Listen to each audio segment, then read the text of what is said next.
Hello, hello, everyone. Welcome, welcome, one and all. Feel like a ringleader at the circus every time I open up here, but I guess that's kind of how you have to be because I want to welcome you all in to another episode or another spine number of Chasing Labels. I'm your host, Andrew Cabral, and this is spine number 172 of Chasing Labels. Um, yeah, we are back here once again. If you have not been with us before previously, we go over pretty much most of what's been announced in the world of boutique label home video over the last 2 week period or so, or the previous 2 week period or so.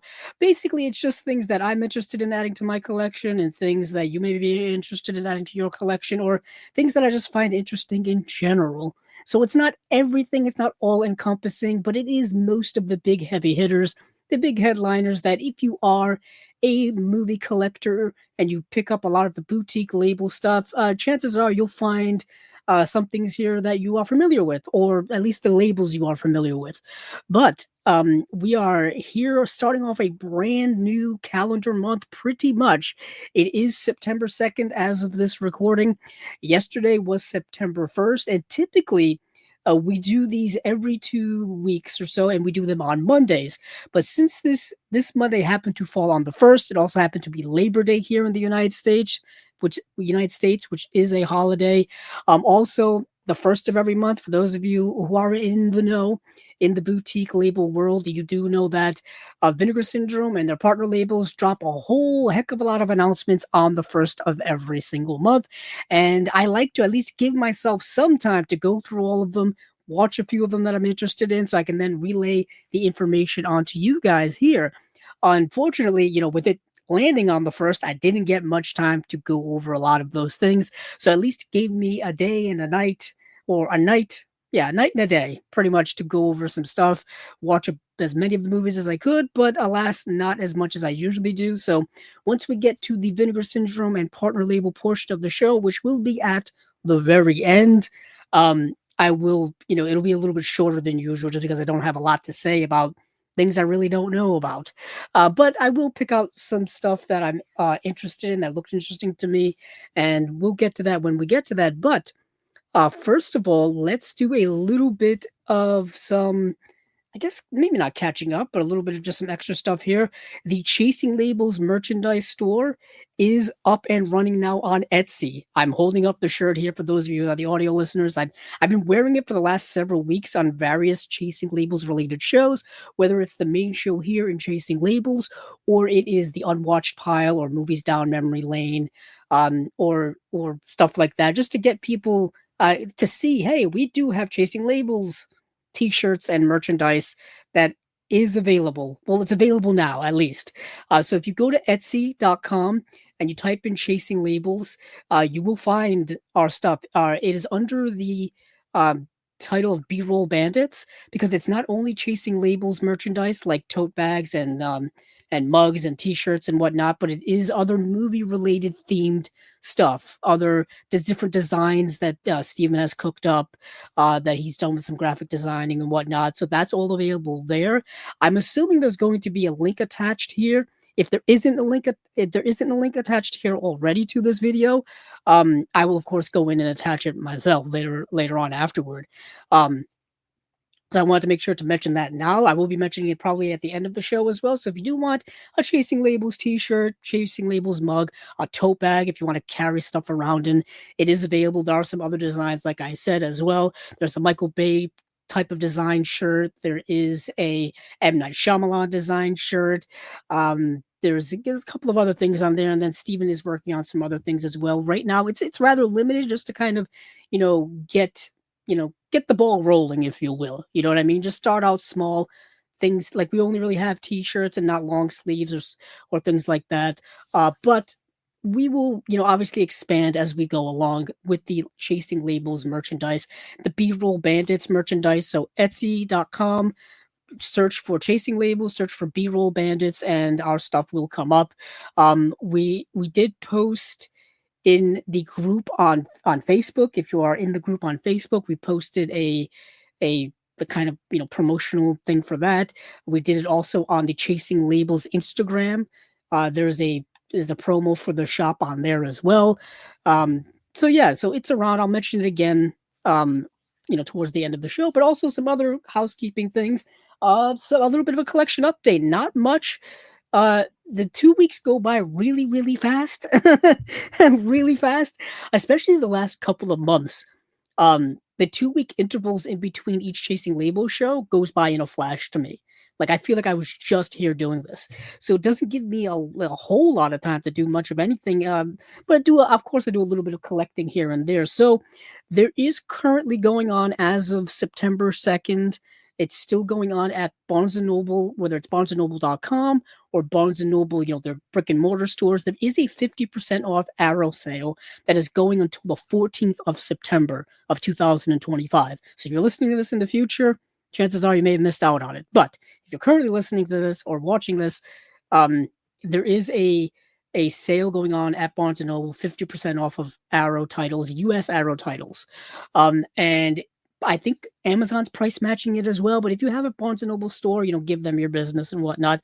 Or if you want to go to barnesandnoble.com, for me, they shipped very, very fast. But I got two titles to start things off, and I've talked about these here on Chasing Labels coincidentally. First up here is Cobra, the 4K UHD release of Cobra. This is the film starring Sylvester Stallone. It's his like 80s cop action movie. I talked about this when it was announced. I was super excited, and I'm glad to finally have it in the collection. I have Cobra on its like original cheap Blu-ray release that I think I got in when it was on sale in a bargain section at one point. So it's going to be a massive upgrade from that old Blu-ray to this 4K here. And now there is a special edition of Cobra from Shout Factory slash yeah, their Shout Select series. Actually, it's not Scream. It's their Shout Select series. I believe it got a collector's edition of it, and I think many of those special features did get ported over to here. Plus, you get the 4K restoration done by Arrow themselves, and Arrow does a pretty good job with their restorations and with their encoding. That is the one thing that they do have an advantage of when it comes to comparing their 4K releases to other 4K releases or their Blu-ray releases to other Blu-ray releases of the same film. Their encodings tend to be better, so the movies do look, ever so slightly better. But this is the 4K release of Cobra. Slipcover, standard slipcover, standard 4K UHD black case with, details on the back, and I believe it's a one-disc edition. Yeah, it's a one-disc edition, which is par for the course for Arrow recently when it comes to their 4Ks. You do get some extra goodies inside, like a poster and a booklet, I believe. Let's see if I can take that out. Just why not? Yeah, here is the booklet. For those of you listening to the audio, you really can't see it. The booklet has a pair of scissors and a piece of pizza. If you don't know, there's a scene in this movie where Sylvester Stallone cuts a piece of pizza with scissors, and it's kind of iconic because it's so odd. I've never seen anybody really do that before. So you get a booklet here, and then you get a poster, which I think has reversible art. Yes, it does. I won't unfold the whole thing, but here's the cover art. Then on the back, oh, it goes flying. Then on the back, it goes. It's got like a new original art, which is like it's literally a Cobra. I guess I am going to open it up fully. So you get new original art plus original poster art as well. So you can display that any way you like. I typically don't like to display them. I think there's a reversible sleeve too. Yes, there is. You do get new cover art on one side and then the original poster art on the other side. So all apropos, all stuff we've come to expect from Arrow so far. So let me put that back. And then I do have another one here, which is not even an upgrade for me. It's a first-time buy in general. I've never owned this movie at all. This is the William Friedkin film Cruising, starring Al Pacino. Now, this is the movie that's been released on Arrow on Blu-ray for many, many years, and probably many of you have it in your collection, but this is the 4K UHD upgrade release of it. It is a 2-disc edition, so it's got a standard, well, actually, it's a thicker edition. So it's got a slip cover, which has just a black cover with Al Pacino's face in black and white, and then on the back, it's got a list of all of the details. And then you've got a typical thick limited edition case that Arrow likes to use. And I guess I'll bring this out. I only have like 3 movies to show. That's why I'm going in depth with it. So you get this certain cover art here. Let me see if it's reversible. It's got to be reversible. It's a limited edition. Yep. And then you get other artwork on the other side as well. So you get, I think you get original plus the new artwork. Yeah. Or something like that. Probably should have looked these things up. I talked about all of this when it was announced, but yeah, it's a 2 disc edition. Get the 4K UHD, which has the feature plus extras, and then you've got just a disc of extras. So this is a pretty loaded set from Arrow, and I'm glad I waited because I've been circling getting the Blu-ray for many years. The issue why I never bought it is because I was trying to get it with the slipcover. I'm a slipcover fanatic. What can I say? Um, that's just the way I am. And the slipcover for that original Blu-ray of Arrow of Cruising went out of print very fast and was really hard to find. Well, hard to find affordably, I should say. You could find it on eBay, but it was very expensive, and I'm not going to pay an exorbitant amount of money literally just for the slipcover because you could buy the movie at any point. But here you get a little, I think it says Cruising, screenplay by William Friedkin from the novel by Gerald Walker. And this is the booklet, which I think is various parts of the screenplay. It's not the whole screenplay, obviously, but that's kind of a cool little touch. But yeah, that is Cruising, the William Friedkin film that I've never owned up until now. I've seen the movie. Interesting, you do not. Oh, here's the fold out poster. I was wondering where the fold out poster was. Yeah, you get a big, thick booklet, super thick booklet, and then you get a fold out poster. So let me put all of that back, and then I'll get into, ironically, not even the biggest thing that I got in terms of both price and, I guess, acquisition. Hold on. I forgot to put the little insert back in. I got to take everything back out. There was a little insert in here for Trick or Treat. They're going to be upgrading their version of Trick or Treat, which I think they've already announced at this point. So it's a little irrelevant, but whatever. I like to keep everything as original as possible when it comes to a release. So let me slip that slipcover back over. And then last but certainly not least, what I picked up over the last 2 weeks is something I actually was highly anticipated getting.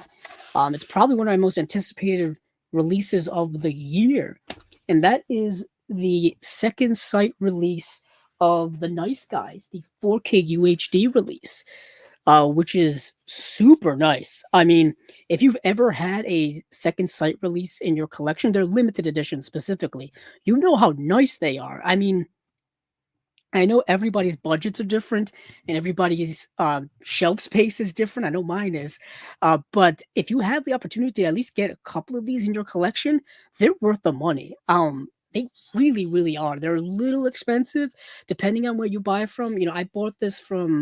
I think I bought this from diabolicdvd.com, but of course Orbit DVD has it, Grindhouse Video has it. But if you want to save some money on importing things, get it from a US company like those guys. But this is such a nice release. Not only is the movie fantastic, it's the Shane Black, Russell Crowe and Ryan Gosling starring like neo noir set in the 70s. Really fantastic film. If you haven't seen this movie yet, I highly recommend it. It's honestly one of the best movies of the last, I would say, decade and a half. So last 15 years. Really a great film. It's super underrated too. It didn't do very well at the box office when it came out, hence why we've never gotten a sequel from it, which is unfortunate because a movie that is a buddy cop neo-noir set in the 70s, it does lead, you can make sequels from that. I mean, heck, there's a whole buddy cop subgenre, if you will. But yeah, this is an elite release. You get a bunch of postcards here. You get a literally thick hardcover book. Like, this is legitimate. You can hear it knocking here on my microphone. Beautiful artwork too. And then of course you've got the movie on 2 discs. Got a 4K UHD disc and then a Blu-ray disc. Unfortunately, when it comes to Second Sight, their Blu-rays are region locked, but the 4Ks obviously are not. 4K is still pretty much entirely region free for the most part. There are some 4Ks that are region locked, but they're very few and far between. So this is definitely one of my favorite releases of the year. This is one of my most anticipated releases of the year, and it's pretty much holding up to expectations. Yeah, I've got to get some more of these second sight limited editions. I'm a little bit behind. There's a few I still need to get that I've been looking at. Um, yeah, I'm just looking over on my shelf to see. Yeah, It Follows is definitely one I still want to get. I've been still wanting to get. Um, oh, so much, so much. I like the Innkeepers just came out. Talk to Me, which I think came out earlier this year. I've been wanting to get. Um, Yeah, there's so many of them. But anywho, I decided to get Nice Guys before it sold out. 'Cause I know it was very popular when it was announced. It was very popular when it was released. People were buying them up, scooping them up. And I know that Diabolic didn't have very many of these left. And I don't know if Orbit DVD still has them or not, but if you want that, I suggest get it when you as soon as you can. So that is it for in terms of those little housekeeping updates. Let's dive into what we come here to do on Chasing Labels. We come here to talk about announcements. There have been quite a few announcements over the last 2 weeks or so.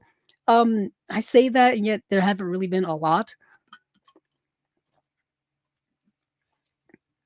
So let's dive into one of the earliest ones. So our buddies over at Indicator Powerhouse, or Indicator Powerhouse.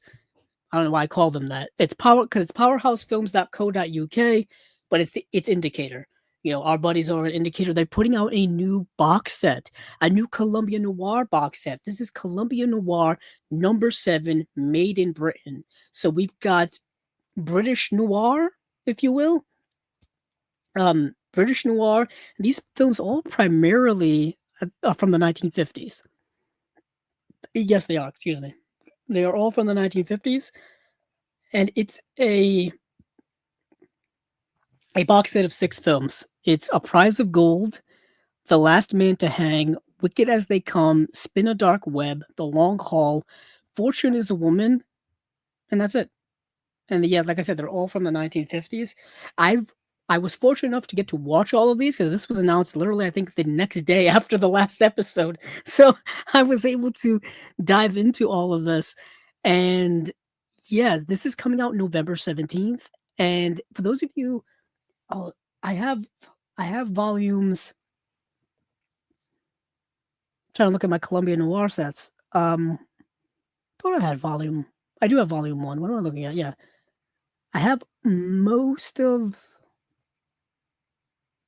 I'm just looking up at my shelf because I have some on the shelf and I have some in another spot.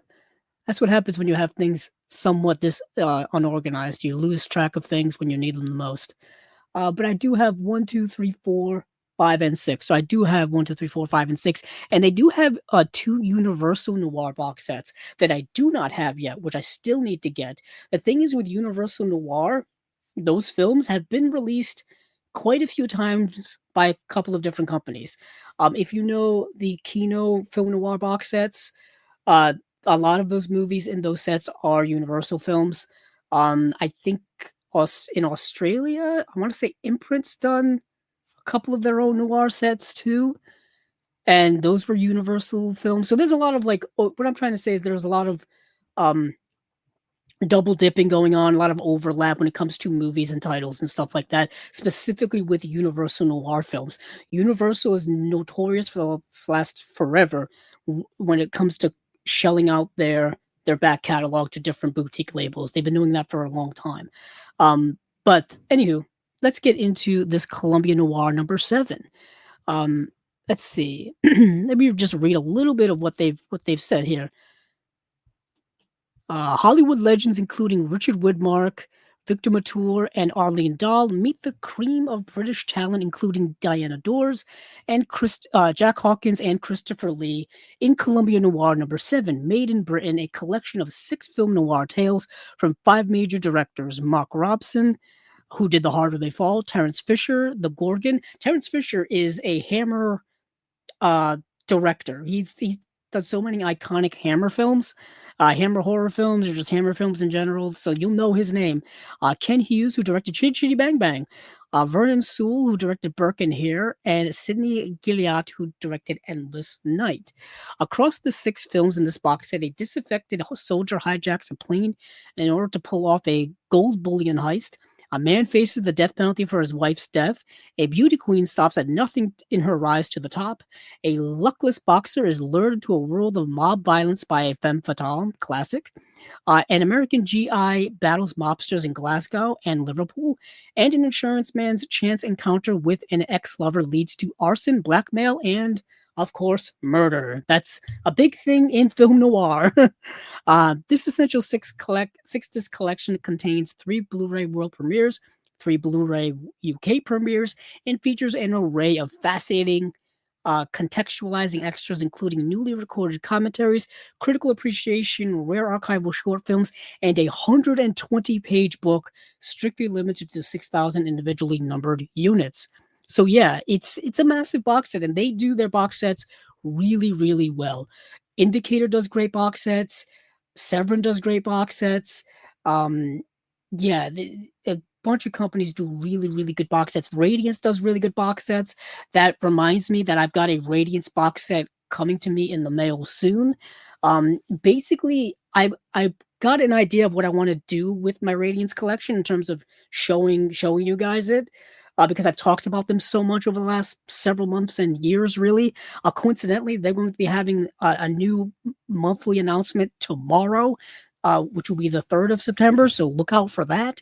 But my goal is to get like their first 50 titles, 1 through 50, because they're each numbered. And then that'll be kind of the goal I want to reach, to then kind of show off all of the Radiance titles that I have. Because I have a whole like shelf area just dedicated to them.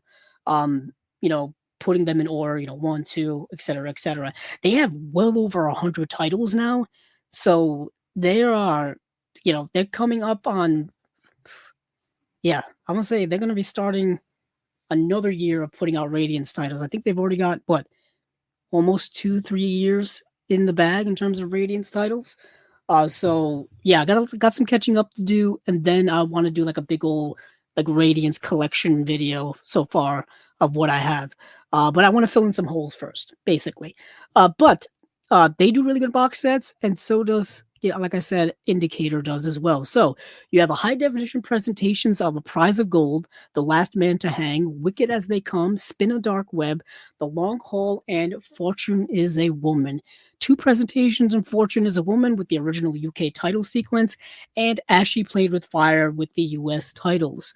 Original mono audio commentary with film historians Thurza Wakefield and Melanie Williams on A Prize of Gold, audio commentary with writers Barry Forshaw, Kim Newman on The Last Man to Hang, audio commentary with academic and curator Eloise Ross on Spin a Dark Web, audio commentary with film historians Will Fowler and Vic Pratt on The Long Haul, audio commentary with film historians Kevin Lins, I guess it Lins, and Jonathan Rigby on Fortune is a Woman.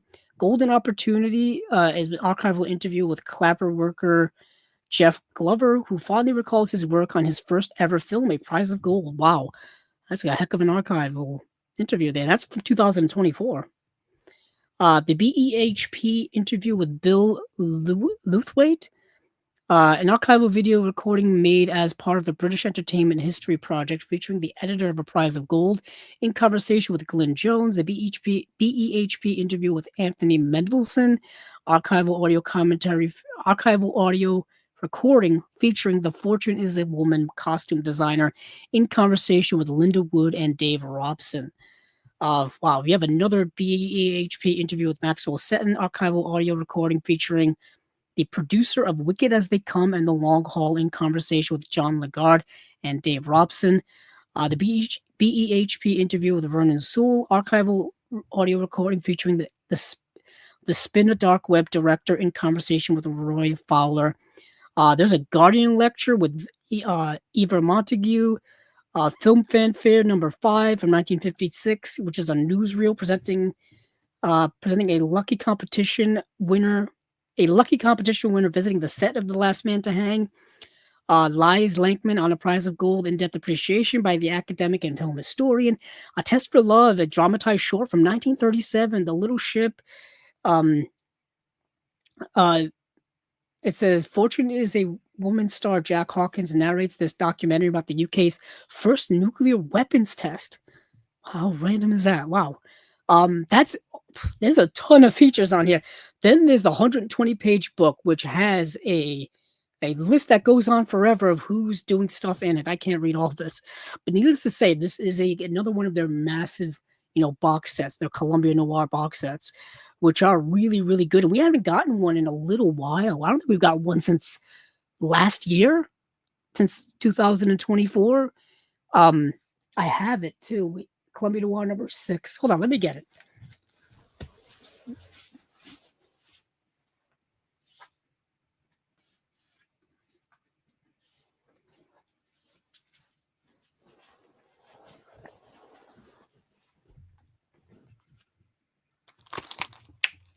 Here it is, Columbia Noir number 6. It was the Whistler. Yeah, it was the Whistler. And this was the first time that they had switched over from doing the regular Blu-ray cases, like the thicker, more normal Blu-ray cases, to the thin packs, which some people had a little bit of an issue with. I really didn't. I really didn't. The quality when it comes to these sets is the material that's in it. The movies are good, but the overall construction is still, solid as a rock. Solid as a rock. Um, and when it comes to these movies, like I said, I did get to see them all. They're all fine. All of these movies, Columbia Noir number 7, Made in Britain. All of these movies are all kind of fine. They're all like, to me, they're like 3.5s. If you want to go with like a letterbox score, they're all in that range. They're not stupendous. They're not amazing. They're not like some of the staples of the film noir genre. But they're fine. They're fine in my opinion. But this box is still definitely worth picking up just for the extras alone. There's just massive amounts of them. And this is, let me check for a second. It is Region B locked. That is the one thing with these Columbia Noir box sets from Indicator. They've all been, I think, Region B locked. Yeah, even the Whistler was Region B locked. And I'm fascinated who owns the rights to the Whistler in the US. I have no idea who does it, who does, because if so, they haven't really done anything with those rights. I can tell you that. But yeah, let me put this aside. So that is it from Indicator. They only had one announcement. They only had one announcement for a new title. The rest are stuff that they are just doing standard editions of and whatnot. So that is it for Indicator, and that is coming out November 17th, I believe, was the um the date on that.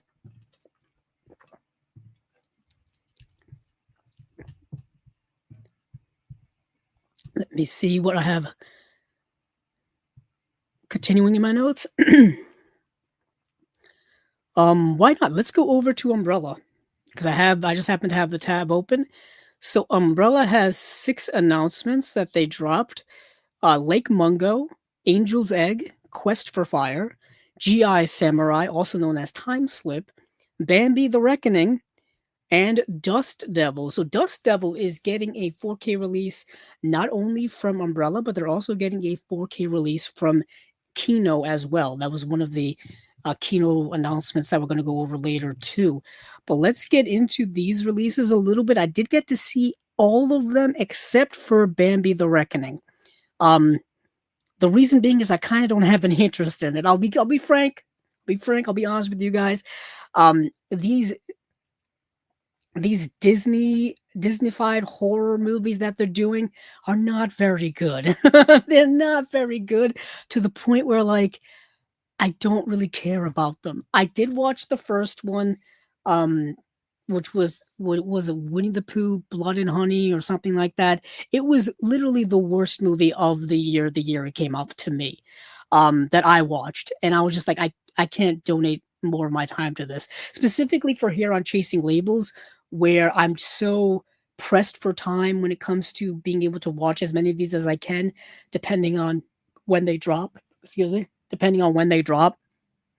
You gotta make some cuts here and there, some tough cuts, but I did get to watch the other ones, and so I'll talk about those. Let's talk about Lake Mungo. Lake Mungo, this is not the first time this movie's received a release. This movie received a release a several years ago. I wanna say, was it Arrow that put it out? Let's see. I think it was. Let's see. No, Second Sight, my bad. Second Sight put out a limited release in I think 2021, and then put out a standard release in 2022. Yep, I remember because we talked about it. This was the early days of chasing labels. Yeah, because this is we started chasing labels in I think March of 2021, and this came out in June of 2021. So we must have talked about it. Um, Perhaps, maybe. I don't know. Maybe I'm just making things up now. Who knows? Who knows? Who knows? Either way, Lake Mungo does have a second site released that's been available for 4 years now. But now we're getting another Lake Mungo release from Umbrella.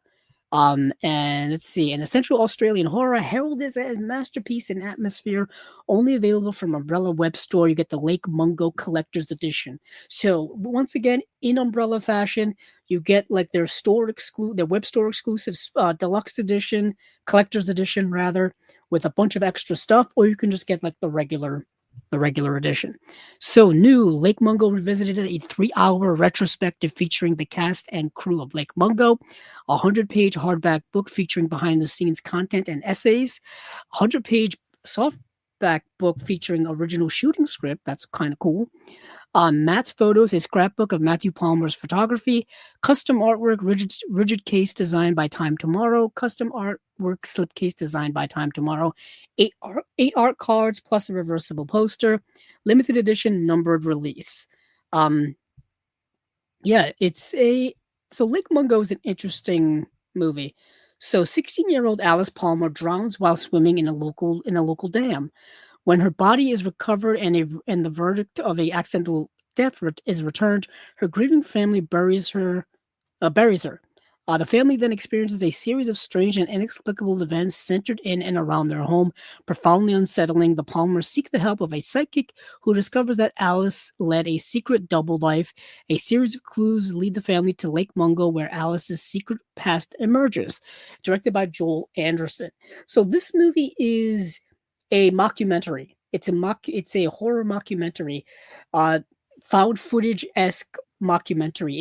It's in within the found footage subgenre of horror, and it's a movie that people have known of for years. I think people in the horror community are well aware of Lake Mungo.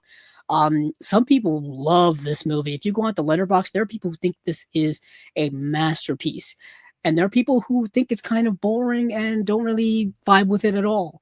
And then there are people who are like me who are kind of right in the middle, who think the movie is kind of good for what it's going for.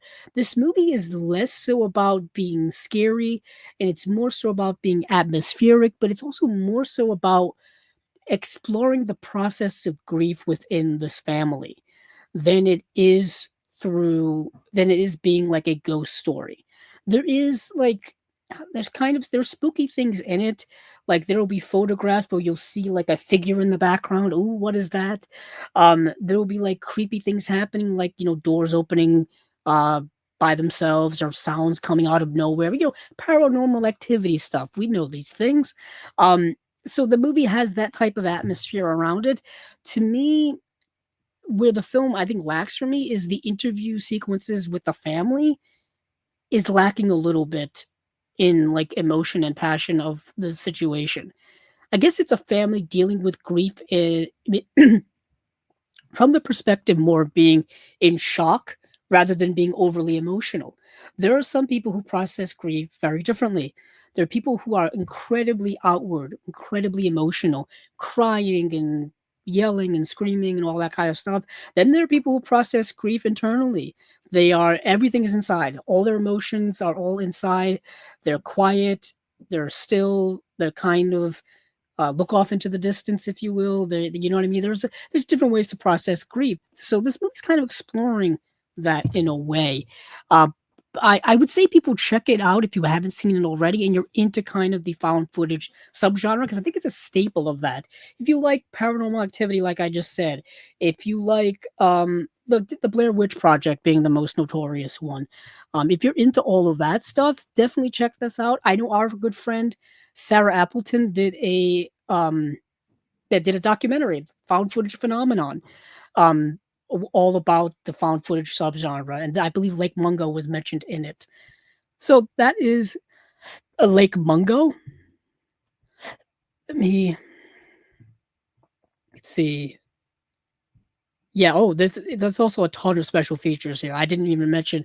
I mentioned all the store exclusive ones, but then there's also a whole bunch of other ones here too. Hold on. Let's see. There's an audio commentary with critic and filmmaker Chris Stuckman. Hours of never before seen footage, including behind the scenes rushes and auditions and rehearsals. Found footage, a selection of scenes from early cuts of Lake Mungo, featuring never before seen footage and alternate edits. The original Lake Mungo mood reel with an introduction from producer George Neville and cinematographer John Brawley. Uh, New Dead Girl Rise, Alexandra Heller Nicholas on the ancestors and legacy of Alice Palmer. The legacy of Lake Mungo interviews with filmmakers including Justin Kurzel, Mike Flanagan, Eduardo Sanchez, David Dastmalchian, and more. Wow. This is a loaded release, really loaded release. And let me go over to quickly see if I can check out the special features release of, yeah, there it is. Bum. It looks like, I'm just looking at these special features over on the old second sight release from 2021, and it seems like the Umbrella release has all new features. Except there's an audio commentary by producer David Rapsey and cinematographer John Brawley, and then there's deleted scenes. I think those are the only two that carry over. So this is an entirely new set of features. Yeah, yes, it is. Holy heck! I was gonna say whether if you have the old second sight release, you may want this one too if you're a big fan of the movie. Like I said, this movie's a bit of a modern day cult classic. By modern day, I think it came out in 2008. That's modern day to me. But moving on from Lake Mungo, let's move over to Angel's Egg. This is a fascinating animated film. Very fascinating. These are all coming out in December, by the way. These are Umbrella's December releases. So only available from the Umbrella web store. You got the Angel's Egg Collector's Edition, which includes 48-page booklet of behind-the-scenes material and new essays, original artwork rigid case, original artwork slipcase, limited edition numbered release. Let's see how they describe this movie. This movie is kind of indescribable. In a submerged city, a young girl continues to care for a large egg that she holds preciously in her arms. She believes it is the egg of an angel. A boy with a huge gun alights from a peculiar chariot. He is in search of the bird he saw in his dream. In an abandoned city, it seems as if a faint sense of sympathy has developed between the two. Okay, this is an absurdly ambiguous description here. The movie is absurdly ambiguous too. This is directed by Mamori Oshii, and this movie is very much a fever dream. There's not a lot of explanation as to what's happening. There's not a lot of explanation as to plot or story. There's really not much of a story or a plot. I would even say it's not even much of a mood picture. It's so unique. And the movie could be about so many different things. And I don't even think the director knows what this movie's about. It's one of those type of super experimental films where no one really knows what it's about. You can kind of, whatever you make up may in fact be the truth.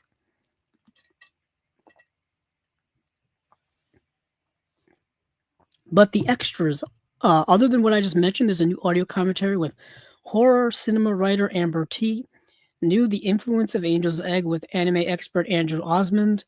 And there's a new special feature, The Hatching of an Animation Classic, critic and author Jasper Sharp on Angel's Egg.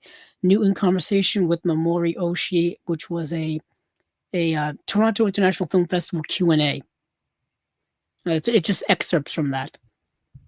So that is Angel's Egg. It is a kind of a profound experimental film that if you're into avant-garde cinema, if you're into avant-garde animated cinema, this may be for you. Next, we have Quest for Fire, another kind of experimental movie, and I'll get into the reason why. So, winner of an Oscar for Best Makeup, this prehistoric adventure only available from the Umbrella Web Store.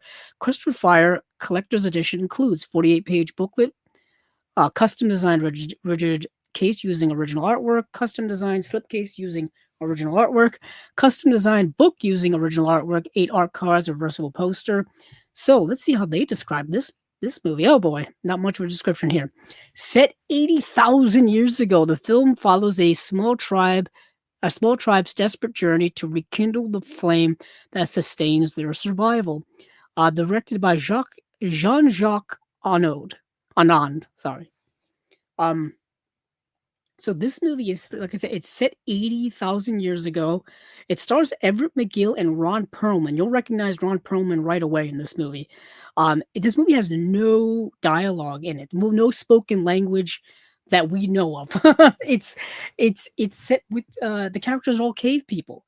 They're all people who are early forms of humanity that are trying to survive in tribes, really. Very rudimentary, like I said, no real spoken language, and they don't even know how to make fire.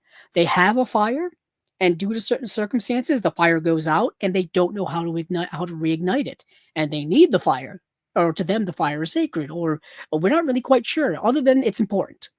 And so, a group of three of these uh, people in this tribe, one of them being Ron Perlman, go out and try to find a way to figure out how to start a fire. To go to another tribe, to go to another place, whatever the case may be. And that's the plot of the movie. And like I said, there's no dialogue. You don't really know what they're saying to one another, how they're communicating, other than through mannerisms and emoting and all that kind of stuff. Yeah, it's kind of a fascinating experimental movie from that perspective. Let's see what we got for special features, shall we? Other than what I mentioned for the collector's edition, there's an audio commentary with film historian and podcaster Rob Kelly. New 2021 interview with director Jean-Jacques Annaud. I can't pronounce the name. It's Annaud. My French is failing me. Quest for Fire and the Flame of Knowledge with Bryn Tilley. Audio commentary with the director, commentary with actors Ray Don Chong, Ron Perlman, and producer Michael Kruskoff. Quest for Fire behind the scenes, photo gallery with director's commentary, and then a trailer. So that is Quest for Fire. Now this is getting, this is coming out in December. Let's see. I'm trying to see if this is a 4K or if this is just a Blu-ray. I think it's just a Blu-ray. Yeah, it's just a Blu-ray. So Lake Mungo was a 4K and Blu-ray. Angel's Egg was a 4K and Blu-ray. Quest for Fire is just a Blu-ray. And Quest for Fire came out in 1981, so that's a while ago. Obviously, 44 years. Yeah, 44 years ago. Then we go to G.I. Samurai, also known as Time Slip from 1979. Now, this is a fascinating movie. So G.I. Samurai or Time Slip is, you guessed it, a time travel movie. You guessed it. Let's see. The collector's edition has a 48-page booklet that seems to be standard.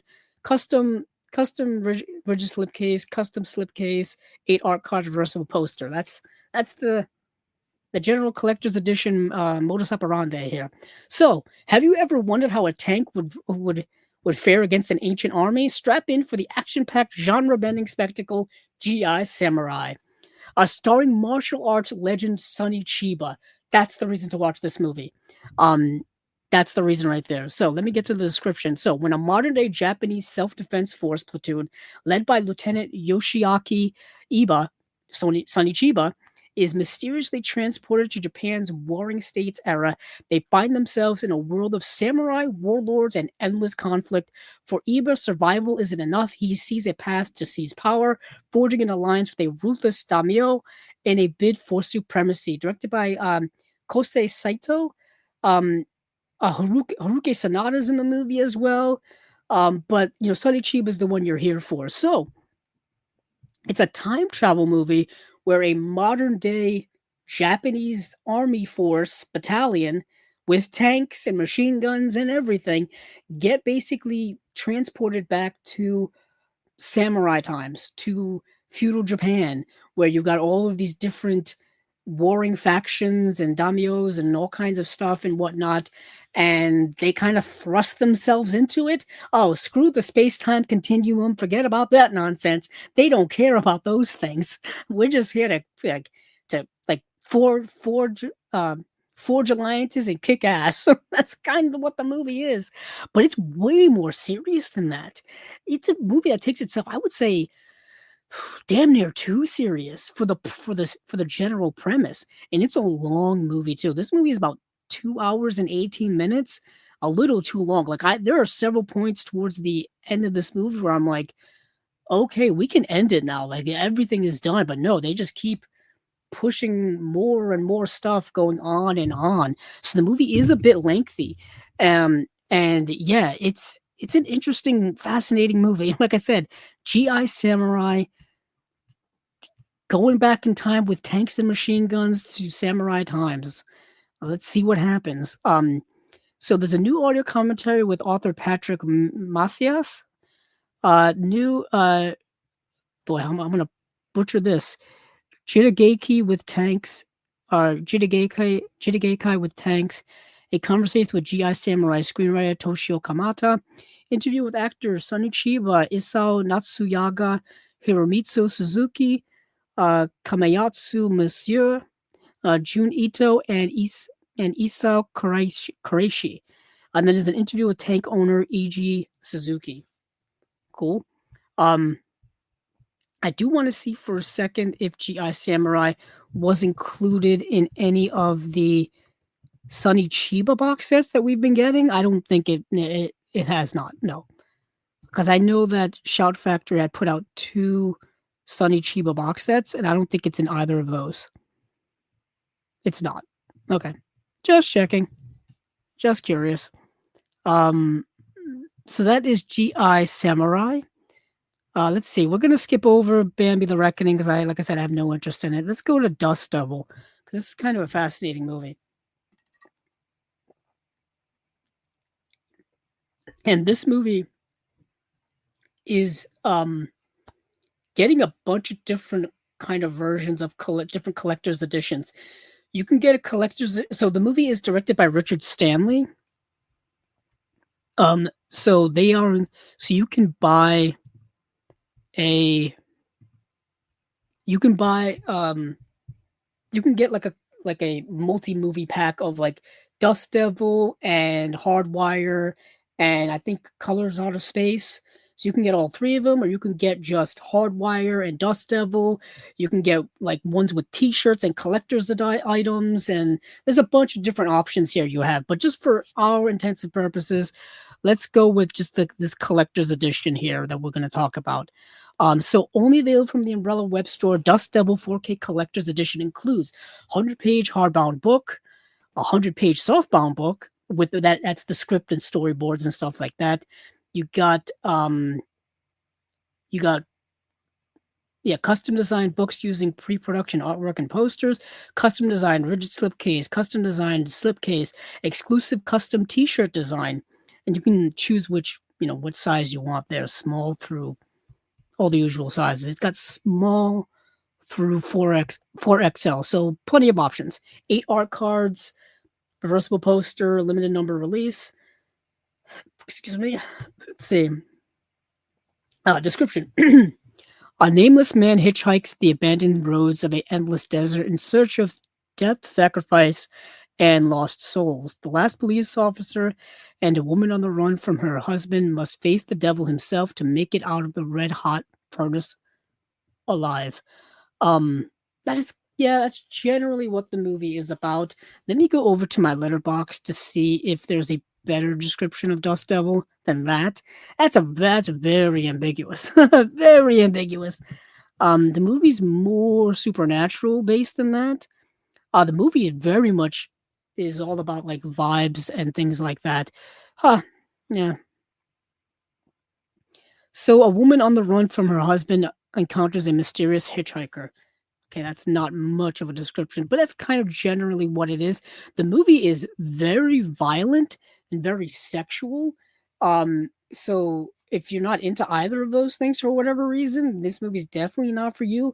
Also, like, so this hitchhiker is kind of like a demon. I know I may have just spoiled it a little bit. It's not really a spoiler. You get that right off the bat, right off the bat. So it's this supernatural entity demon things, and he's kind of murdering people along the way he's going, violently so. And so this movie's definitely not for the squeamish when it comes to violence. Um, and then there's this woman who is escaping an abusive relationship, and she's on the run herself. There's this cop who is investigating these kind of hitchhiker murders, if you will. So there's a lot of things kind of going on here, but the movie is less so about plot, more so about vibes and energy, and the aesthetic in this movie is gorgeous. Like you get a lot of great shots of the Australian outback and the Australian natural, you know, landscape, if you will. Really, really nice. And like in the movie, like I said, it's more about vibes than anything. And there's some horror aspects to it. Like I said, it's a fascinating movie. You can tell made on a relatively low budget. I believe it's his Richard Stanley's follow up to Hardware, and Hardware was done on the shoestring of shoestring budgets. You could kind of tell. Um, yeah, so if you're into Richard Stanley's work, or if you liked Hardware and you're curious what Richard Stanley did right after that, check out Dust Devil. Let's see what we have here for special features. Okay, there's a ton of stuff. Holy heck. Okay, so the first disc, which is the 4K disc, has the director's cut and the theatrical cut. Director's cut is 4K UHD Dolby Vision. Theatrical cut 4K UHD Dolby Vision. And then there's an exclusive 2025 audio commentary with writer director Richard Stanley. There's a new audio commentary with critics Bryn Tilley and Richard. I can't pronounce his name. Cuppers. Cuppers, I guess. 2006 audio commentary with writer director Richard Stanley, moderated by Norman Hill. A new director's cut original Dust Devil storyboard overlay.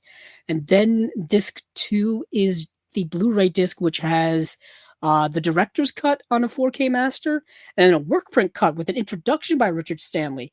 Exclusive commentary, like we just mentioned, and then exclusive director's cut original storyboard overlays. So that's all the stuff we just talked about. Then we have deleted scenes, making a featurette, interview with Richard Stanley, and then another audio commentary with Richard Stanley. And then Dust Devil 1984 16 millimeter short film trailer. Dust Devil 1984 16 millimeter short film behind the scenes gallery. Then there's a third disc. Okay, we're going to disc number 3. Oh my goodness. Um, and then disc number 3 is the theatrical cut on Blu-ray, and we've got theatrical cut from a 4K master, new Chaos Walking, Guy Davis on Dust Devil and the Dangerous Drifter in popular culture, 2006 interview with director Richard Stanley on The Secret Glory and White Darkness. The White Darkness 2002 documentary by Richard Stanley with commentary by Richard Stanley and Norman Hill and intro by Richard Stanley. The Secret Glory 2001 by Richard Stanley with commentary by Richard Stanley and Norman Hill and introduction by Richard Stanley. Goodness gracious. And then I don't know if this is part of, because like I said, there's a bunch of different collector's editions here. Um, then this particular edition here comes with Color Out of Space on Blu-ray. It's got the full feature plus a couple of extra features. But you can just buy Dust Devil by itself, and you don't have to buy, Dust Devil by itself, collector's edition. Like I said, there's 1, 2, 3, 4, 5 different types of editions that you can buy from um, the Umbrella store on their website, shop.umbrellaent.com.au. Uh, yeah, I'm saying the cheapest one is sold out, unfortunately, which has Dust Devil, Hardware, and Color Out of Space, um, which was the cheapest one. The second cheapest one, which just has Dust Devil on 4K Blu-ray plus Color Out of Space, is still in stock. And I think that one, yeah, that one doesn't have a T-shirt. But it is a collector's edition. It comes with a 100 page hardback book, 100 page softback book, plus all the custom rigid cases and all that stuff. Um, and let me see. Yeah, and that one just is just. It's pretty much it's those 3 discs plus Color Out of Space. Okay. Yeah, go to their website and take a gander. Like I said, this is all very confusing and overwhelming to me. you can you can do all kinds of stuff here.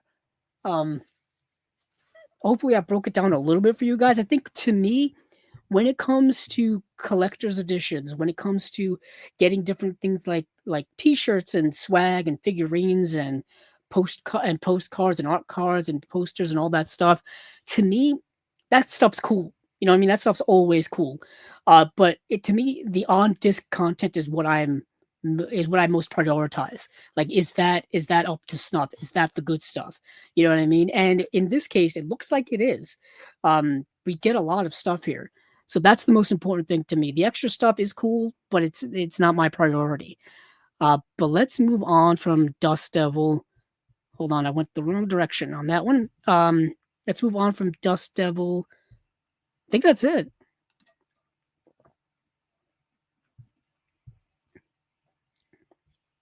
Yeah, we talked about Lake Mungo, Angel's Egg, Quest for Fire, GI Samurai, and Dust Devil. Okay, so that is it. That is it from Umbrella for December. Lake Mungo, Angel's Egg, Quest for Fire, GI Samurai, Bambi the Reckoning, if you care, and then Dust Devil. I am curious to see. Actually, you know what? I'm going to do this right now. I was going to say, I told you guys earlier that uh, Kino is putting out their version of Dust Devil on 4K. So I'm gonna go over to we'll do Kino next, and that'll be the first thing I talk about. Just to transition everything nice and smoothly, if you will. Because to be honest, over the last 2 weeks, Kino really didn't announce much of anything. It's mostly stuff that they've announced already and just gave us more details on, and that was about it. So the first thing they did announce was Dust Devil. Excuse me. Do not drink soda while you're doing this. You will get incredibly gassy. Um, so Kino's version of Dust Devil is a 2 disc edition, 4K UHD disc, and then a Blu-ray disc, and it's coming out October 28th, so 2 months earlier than Umbrella's release. Let's see. The disc 1, the 4K UHD disc from Kino for Dust Devil, includes both the director's and theatrical cuts, brand new HDR Dolby Vision masters from a 4K scan of a 35mm original camera negative, new audio commentary by writer-director Richard Stanley for the director's cut, and that is it. Okay. And there's 5.1 and lossless 2.0 sound as well. Triple layered UHD 100 gigabyte disc. Let's see here. All right, so Kino's already down, down a bunch. Include and then disc 2, which is the Blu-ray disc for Dust Devil from Kino, includes both the director's and theatrical cuts. Brand new, like I said, just brand new HDR masters. New audio commentary by director Richard Stanley for the director's cut. Richard Stanley, Dust Devil, and Other Misadventures, 2006 interview. With contributions by composer Simon Boswell. Original storyboards, original Polaroids, original 16mm trailer. That's it. Okay, so holy hell. Okay, so Kino's release is vastly inferior just from a special features standpoint. The Umbrella release has way more features. Way more features. Now, the Umbrella release, let me just go back. Good thing I didn't exit out of it. I think it's probably going to be more expensive. I won't lie to you guys there.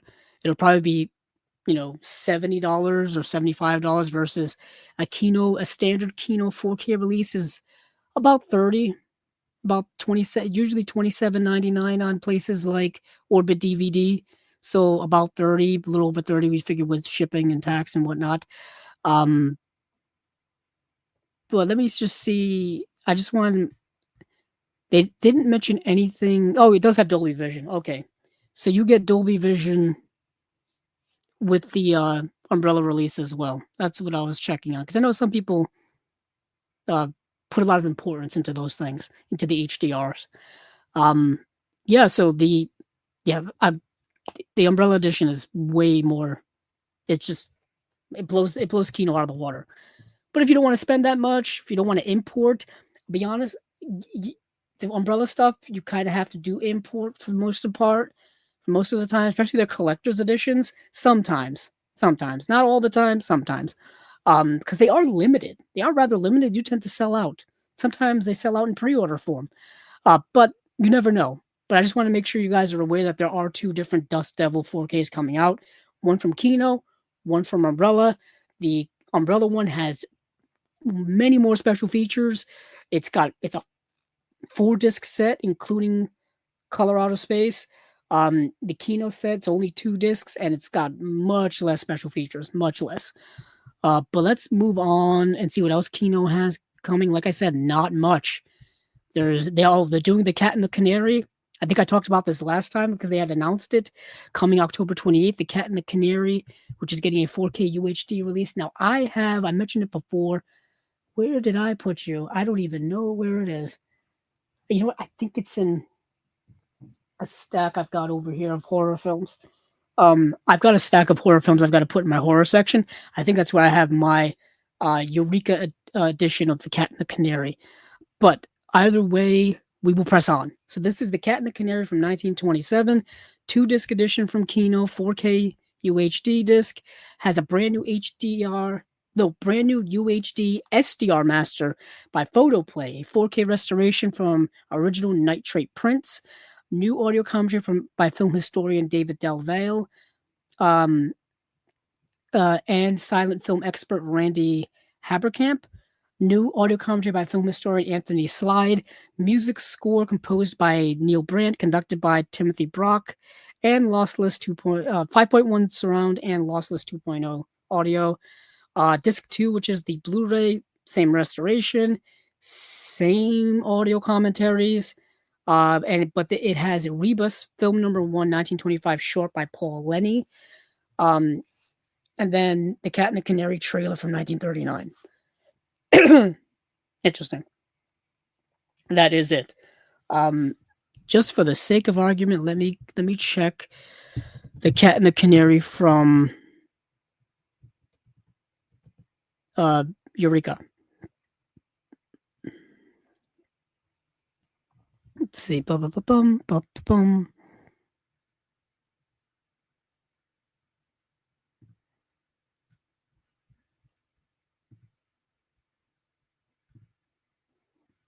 Okay, that's not what I was looking for.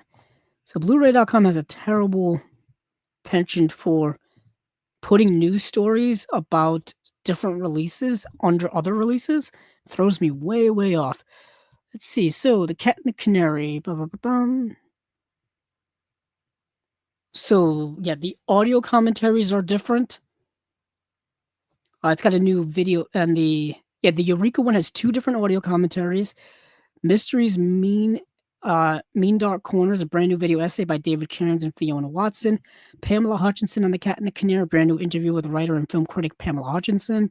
Fong Lee on The Cat and the Canary, a brand new interview with film critic Fong Lee. And then it has A Very Eccentric Man and Yeah, a Cat extracts from John Willard's original play. Lucky Strike, Paul Lenny gives a full-throated endorsement to the product and got him through filming The Cat and the Canary. So, yeah, the Eureka special features are entirely different. But the Eureka edition is just a Blu-ray. It's not a 4K. And the Eureka edition, if I do want to check, it's region A. Okay, so I guess Um, I don't know what I'm doing. I Let me go. So this is just going to be a 4K. Yeah, I'm assuming Eureka has the Blu-ray Region A rights, and Kino has the 4K Region A rights to the 1927 The Cat and the Canary. That's why. Yeah. Although that can't be true. No, that's not true because Kino is putting it out. Kino's putting their movie. I'm losing my mind here. Because Kino is putting out a 4K disc, and then their second disc is a Blu-ray with the movie as well. How can they do that? I have no idea. I have no idea. Anywho, I'm very confused.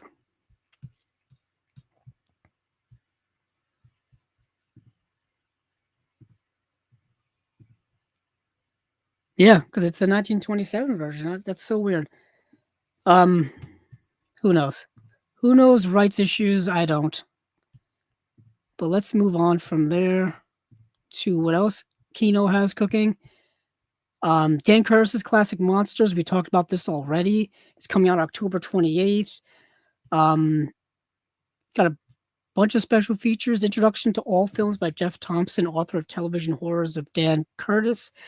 There's a Dracula audio commentary by Mark uh, Dawidziak, Dracula interview with actor Jack Palance, Dracula interview with producer director Dan Curtis, Dracula Spanish language soundtrack, Dracula alternative footage and scenes, Frankenstein audio commentary by film scholar Ronnie F. Hill, Frankenstein audio commentary by actors Robert Foxworth and John Carlin, Frankenstein, ABC TV, Worldwide, the Wide World Mystery Promos, Dr. Jekyll and Mr. Hyde, audio commentary by author, artist, and film historian Steve Bissett, Dr. Jekyll and Mr. Hyde interview with makeup effects artist Dick Smith. Yeah, these are all like TV horror movies of the 60s and 70s.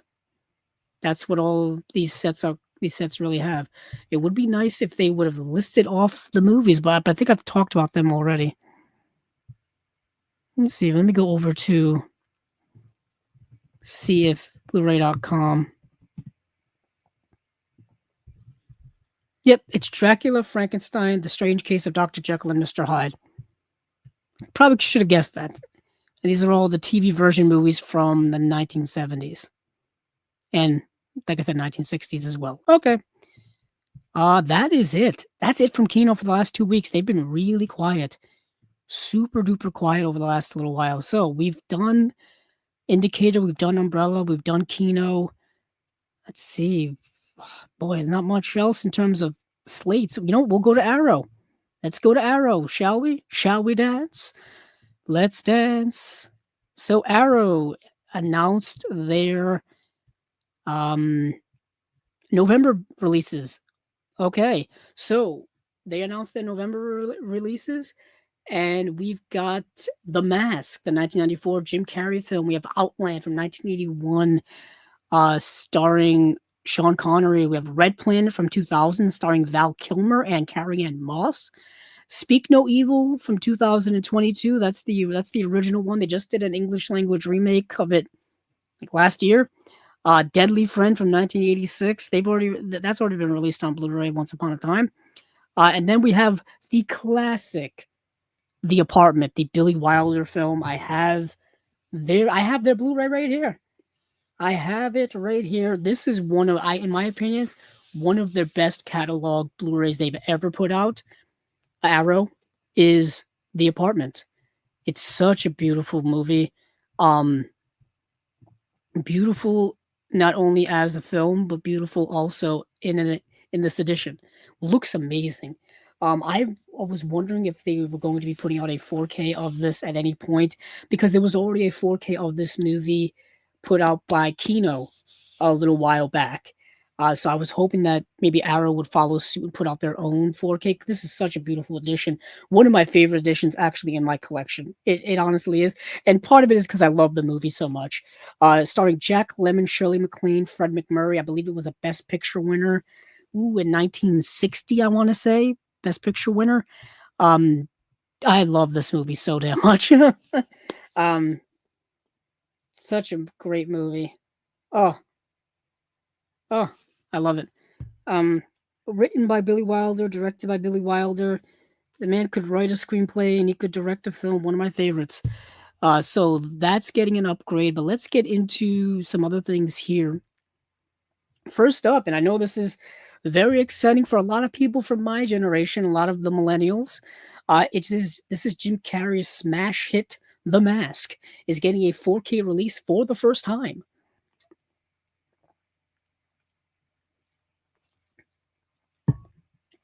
I remember when this movie came out in 1994, it was a massive hit. I had it on VHS tape, watched it incessantly as a kid, quoted it incessantly as a kid, loved it endlessly as a kid.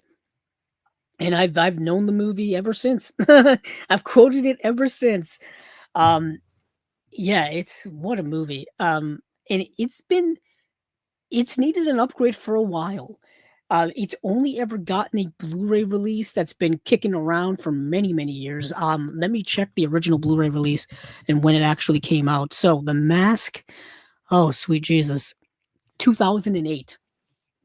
The original Blu-ray of The Mask was put out by Warner Brothers in 2008, and it's been the same disc that's been circulating ever since. So this is going to be a revelation in terms of upgrade, like just an absolute revelation. So we've got this movie stars Jim Carrey, Cameron Diaz. I don't know if I need to explain this movie to people. If you haven't seen The Mask, you haven't lived. You need to see this movie. Uh, Yeah, so Stanley Ipkiss, a mild-mannered bank clerk in Edge City, can't bring himself to approach Tina Carlisle. Cameron Diaz, a stunning nightclub singer who's captured his heart. Everything changes when Stanley discovers an ancient mask with supernatural abilities, unleashing a bold, unstoppable, and uncontrollable version of himself, the Mask. With reality-bending powers and boundless cartoon energy, Stanley becomes a whirlwind of mischief, soon attracting the attention of both the police and a crew of dangerous criminals. This movie is actually based on a comic book. This is a comic book movie. I don't think a lot of people know this. This is a comic book movie, and the comic book is kind of a rather dark and like violent comic book, and they cleaned it up immensely for this version of it, for this adaptation. And this is much cleaner than what the original comics are. You can buy like collected editions of the original comics right now on Amazon and read them for yourself. There was also a Mask animated series that came out after this, and I don't think that's ever been collected even on DVD. I would love to see that come out. Uh, you never know. There was an Ace Ventura animated series as well that's never been collected entirely on DVD either, let alone Blu-ray. Blu-ray would be a miracle. DVD would be a miracle in and of itself too, to see those two things happen. But we have The Mask. Let's get into uh, the special features because these are highly anticipated for me. 4K restoration from the original camera negative by Arrow Films, approved by director Chuck Russell. The new Dolby Atmos audio track, plus original DTS HD Master 5.1 audio. And then there's a lossless stereo track as well. Dolby Vision is less HDR presentation of the film. Optional English subtitles with deaf and hard of hearing. Archive audio commentary with Chuck Russell. Archive audio commentary with Chuck Russell. New Line co-chairman Bob Shea. Screenwriter Mike Werb. Executive producer Mike Richardson, producer Bob Engelman, ILM in Industrial Light and Magic, visual effects supervisor Scott Squires. Wow, that's a name. Animation supervisor Tom Bertino and cinematographer John R. Leonetti. That's a lot of people to do a commentary, I'll tell you that. The man behind the mask, a newly filmed interview with Chuck Russell. From Strip to Screen, a newly filmed interview with Mike Richardson, Mike Werb, and Mark Verheiden. Green Faces, Blue Screens, a newly filmed interview with visual effects supervisor Scott Squires. Splicin', a newly filmed interview with editor Arthur Coburn. Ask Peggy, a newly filmed interview with actor Amy Yasbeck. Wow, that's kind of awesome. Towing the Conga Line, a newly filmed interview with choreographer Jerry Evans featuring never before seen rehearsal footage. Terrier Mania, a new video essay by critic Elizabeth Purcell on K9 sidekick Milo. Archival featurettes return to Edge City, introducing Cameron Diaz, cartoon logic, what makes Fido run, the making of, an on-set interview bites with casting, crew, director, and B-roll footage, deleted scenes with optional commentary by director Chuck Russell, theatrical trailer, image gallery, reversible sleeve featuring 2 original artwork options like we usually get with limited edition Arrow releases, illustrated collector's booklet with writing on the film by Alexandra Heller Nicholas and original production notes, double-sided fold-out poster featuring 2 original artwork options, 6 poster cards, sized reproduction art cards. So all the usual bells and whistles with limited edition collector's stuff from Arrow. As you see here, a wealth of special features. Way more than we've been getting in the past. I'm trying to see if I have my copy of The Mask handy. I don't think I do. Maybe in a stack over here. But the further I go down, the less likely it is. So, yeah, this is a much welcome release, like I said. Unfortunately, you probably noticed no interview with Jim Carrey. I wouldn't expect there to be a new interview with Jim Carrey. It would have been amazing. Would have been incredible. We would have been welcome, but didn't think it was going to happen. He just doesn't want to do it, or maybe he's too expensive to do it. Who knows? But that is The Mask, 4K UHD release of this. I know this is probably between this and the Teenage Mutant Ninja Turtles trilogy set, which is coming out in December from Arrow. Millennials and people of my generation are living it up, living it up at the end of this year. So next we've got something that I'm actually super excited about. I've mentioned this movie so many times here on Chasing Labels. Many of you may remember me mentioning it. Every time a Peter Hyams film has been announced that it's coming out, whether it's Capricorn 1 or The Relic or whatever, I always mention the movie Outland. Super underrated sci-fi movie from the 80s starring Sean Connery. And it's getting a 4K release from Arrow. It's only ever gotten a rather, I wouldn't say lame Blu-ray release, but it's already gotten a rather plain Blu-ray release that's been around for many, many years here. So this is going to be another much needed, much wanted upgrade. So writer-director Peter Hyams takes classic Western tropes off-world and into the future in sci-fi thriller Outland, starring Sean Connery as a federal marshal assigned to keep the peace on a distant moon. That's kind of the premise of the movie. I don't want to get into all of it. I want to see people discover this on their own. Let's see. New 4K restoration from the original 35mm camera negative by Arrow Films. Dolby Vision / HDR presentation of the film. Original lossless stereo 2.0 and DTS Master 5.1 audio options. Optional English subtitles for the deaf and hard of hearing. Archive audio commentary by writer-director Peter Hyams. Brand new audio commentary by film critic Chris Alexander. A Corridor of Accidents, a newly filmed interview with writer-director Peter Hyams. Outlandish, a newly filmed interview with director of photography Stephen Goldblatt. Introvision William Mesa on Outland, a newly filmed interview with visual effects artist William Mesa. No Place for Heroes, a brand new appreciation by film scholar Josh Nelson. Hollywoodland Outland, a brand new visual essay by film historian Howard S. Berger. And theatrical trailer, image gallery, and then double-sided fold-out poster, reversible sleeve art, illustrated collector's booklet. So the usual limited edition stuff. This is coming out November 4th, and The Mask is coming out November 11th. And those are the U.S. release dates, I should say. Next, we got a movie called Red Planet, starring Val Kilmer and Carrie-Anne Moss. When I tell you the premise of this movie, it may sound familiar to many of you, because it was certainly familiar for me when I watched the movie for the first time. Val Kilmer and Carrie-Anne Moss headline the sci-fi adventure Red Planet, an exciting glimpse into a future where humankind's last hope for survival rests on escaping the bounds of Earth and colonizing the cosmos. In the not so distant future, the ecological crisis on Earth has taken a turn for the worse, and humanity's only hope may lie in seeking refuge on neighboring Mars. After years of unmanned missions to terraform the planet, a crew of astronauts aboard Mars 1 are finally sent to establish Earth's first Martian colony. But a giant solar flare sends their landing module crash landing on the planet, leaving our pioneers stranded in a harsh crimson wasteland as the crew battle the elements and rising inner tensions. They soon discover that Mars's newly formed atmosphere has had an unexpected and terrifying consequences.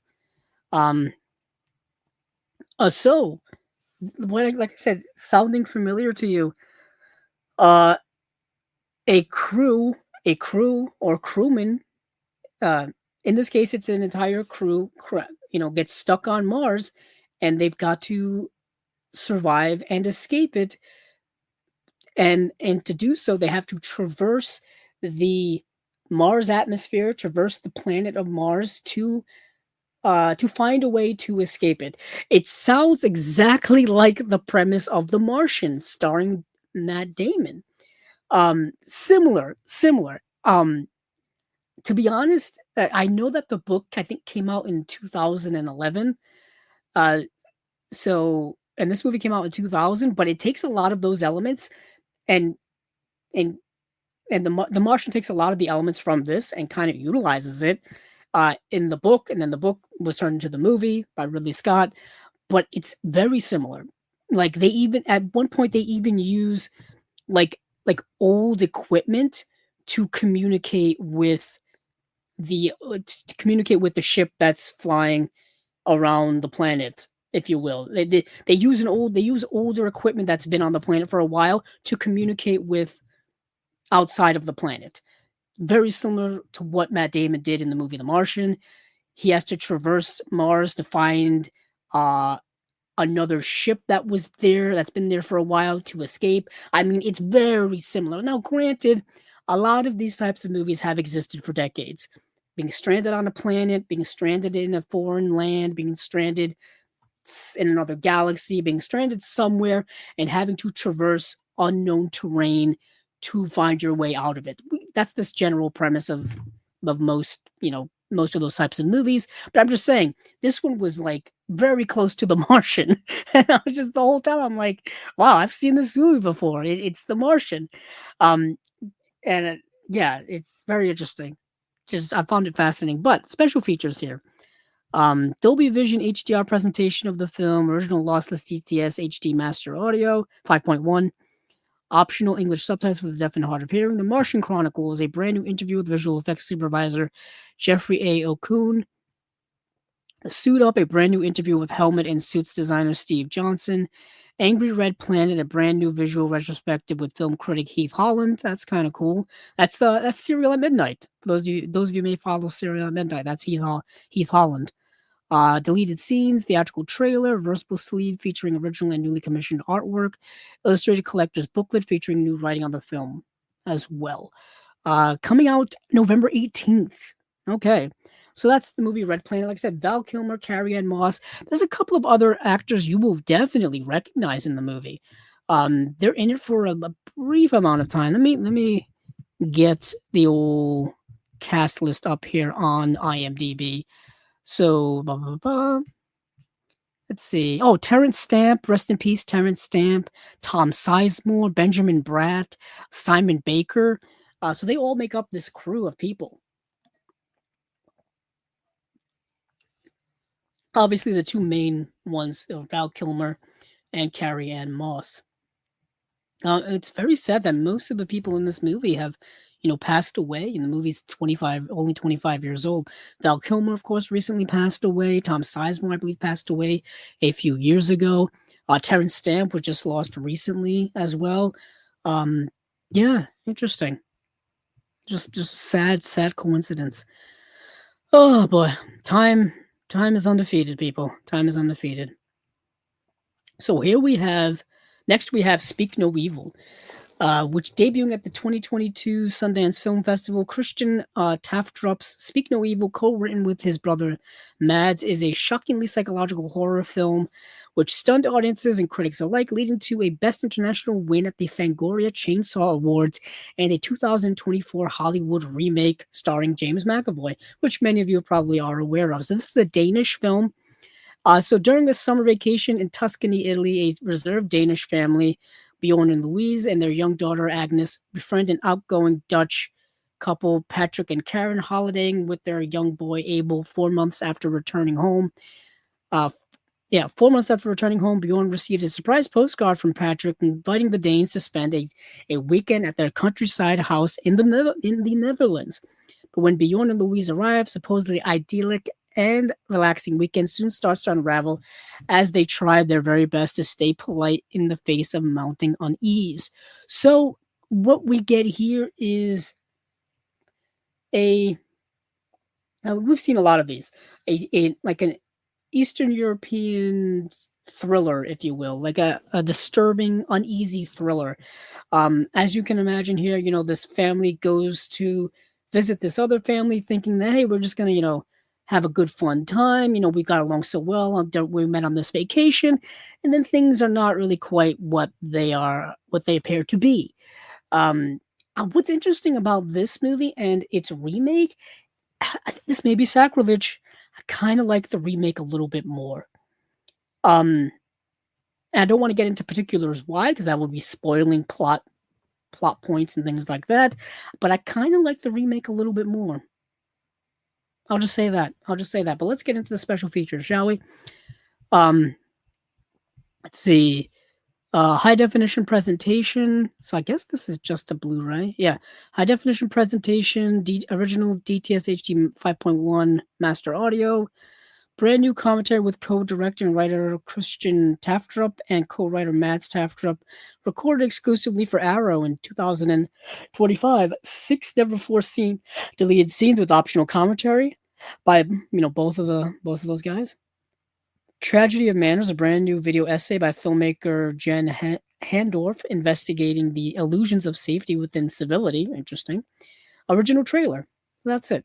Oh, this is a UK. I think it's a UK only release because it only has a UK street date of November 3rd. So I'm assuming this is a region B only. Yeah, this is a region B release, UK only. Okay. Then we have Deadly Friend. Now I talked about Deadly Friend many moons ago. Let me see. I think Deadly Friend came out years ago. Yeah, I did. I talked about Deadly Friend back in 2021 because Shout Factory put out a release of it, and the Shout Factory release is still in print. This is the Wes Craven film. Sorry, I almost said John Carpenter. It's not. It's the Wes Craven film from 1986. The movie starring Christy Swanson and Ramsey's in it. Let's see. Let me see how they describe it here. Fresh from creating an all-time horror icon when he introduced the world to Freddy Krueger, director Wes Craven once again returned to the world of sinister suburban secrets with Deadly Friend, a tragic tale of teen love and technological terror. Nightmares don't just happen on Elm Street. Paul Conway is new in town, a teenage computer genius who built his own robot helper, BB.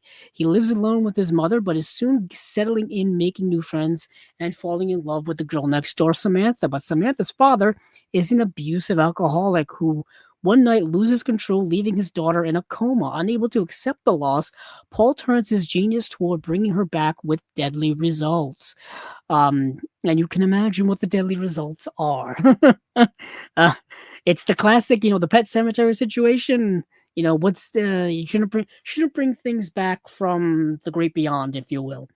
We've seen that go awry many times in movies and pop culture. Let's see what we got here for special features. High definition presentation, original lossless mono audio, optional English subtitles for the deaf and hard of hearing, brand new audio commentary by film critic Stacy Ponder and Alexandra West. Hey Sam, nice shot, an archival interview with actress Christy Swanson. Written in Blood, an archival interview with screenwriter Bruce Joel Rubin. Samantha's Symphony, and an archival interview with composer Charles Bernstein. Robots, Ramsey and Revenge, an archival interview with special makeup effects artist Lance Anderson. The Tragedy of Samantha Pringle, a brand new visual essay by film critic B.J. Colangelo. March of the Pigs, a brand new visual essay by film critic Alexandra Helen Nicholas, our friend.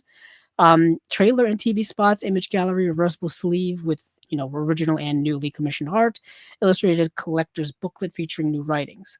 Um, and I think this is a Region B UK release only, because obviously Shout Factory has the rights here.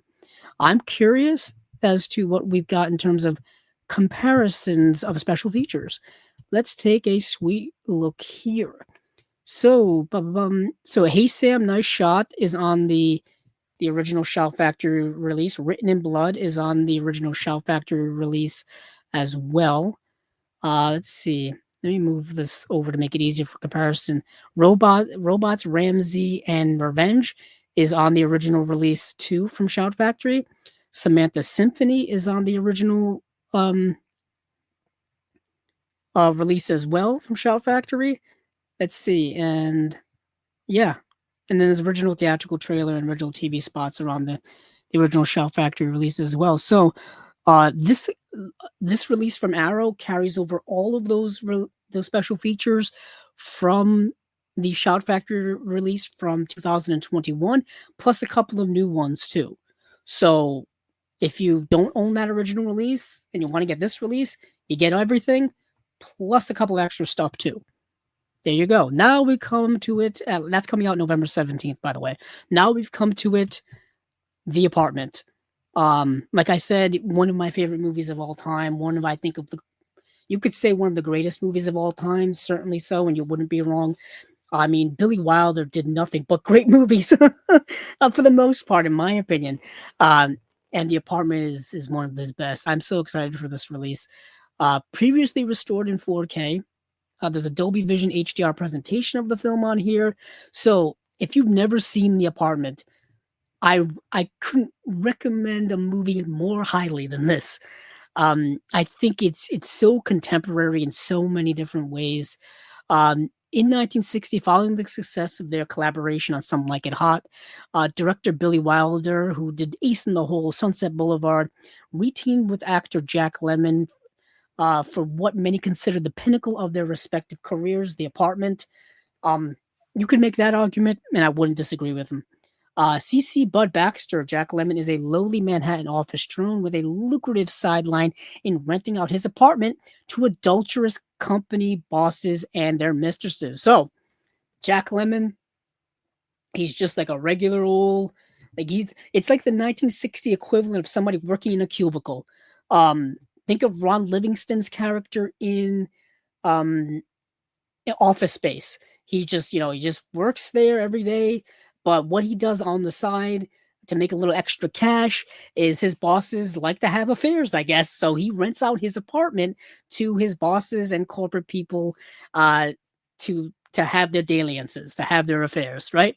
Not the most morally acceptable thing to do, but he's got to make some extra money somehow. When Bud enters into a similar arrangement with the firm's personal director, J.D. Shydrack, I think it's Sheldrake. Yeah, Sheldrake. Fred McMurray. Basically, he makes a deal with the Fred McMurray character to rent out his apartment to him. His career prospects begin to look up and up, but when he discovers that Sheldrake's mistress is Fran Kubelik, who is Shirley MacLaine, the girl of his dreams, he finds himself forced to choose between his career and the woman he loves. So, a little more context here. So, um, Shirley MacLaine plays she's the elevator woman. She's the one when you go in. Back in the day, there used to be people who worked in the elevators in like business and apartment buildings and whatever the case may be, where you get in an elevator, you tell them which floor you're going to, they push the button. That's what their job was essentially. Or back in the day, early 20th century stuff, um the elevator operators, that's probably more so the proper terminology here. Elevators had to be like um, manually operated, I would say, and that's where you would get elevator operators and stuff like that. So that's what Shirley MacLaine's character does in this film. Is she is the elevator lady woman. That's what her job is, and Jack Lemmon is like madly in love with her, but the his boss, the woman that his boss is having an affair with, that just happens to be her, and it's his apartment that he's lending out for such an affair to occur in, and he is morally torn up about it. He's morally torn up about it. There's so many beautiful moments in this movie, so many great moments in this movie. I can't even begin to tell you all how great this movie is. So, winner of 5 Academy Awards, including Best Picture, The Apartment features a wealth of Hollywood's finest talent on both sides of the camera at the top of their game. By turn, by turn cynical, heartwarming, and hilarious, Wilder's masterpiece now shines like never before in stunning 4K presentation. Yeah, this is going to be something I think I'm going to upgrade to.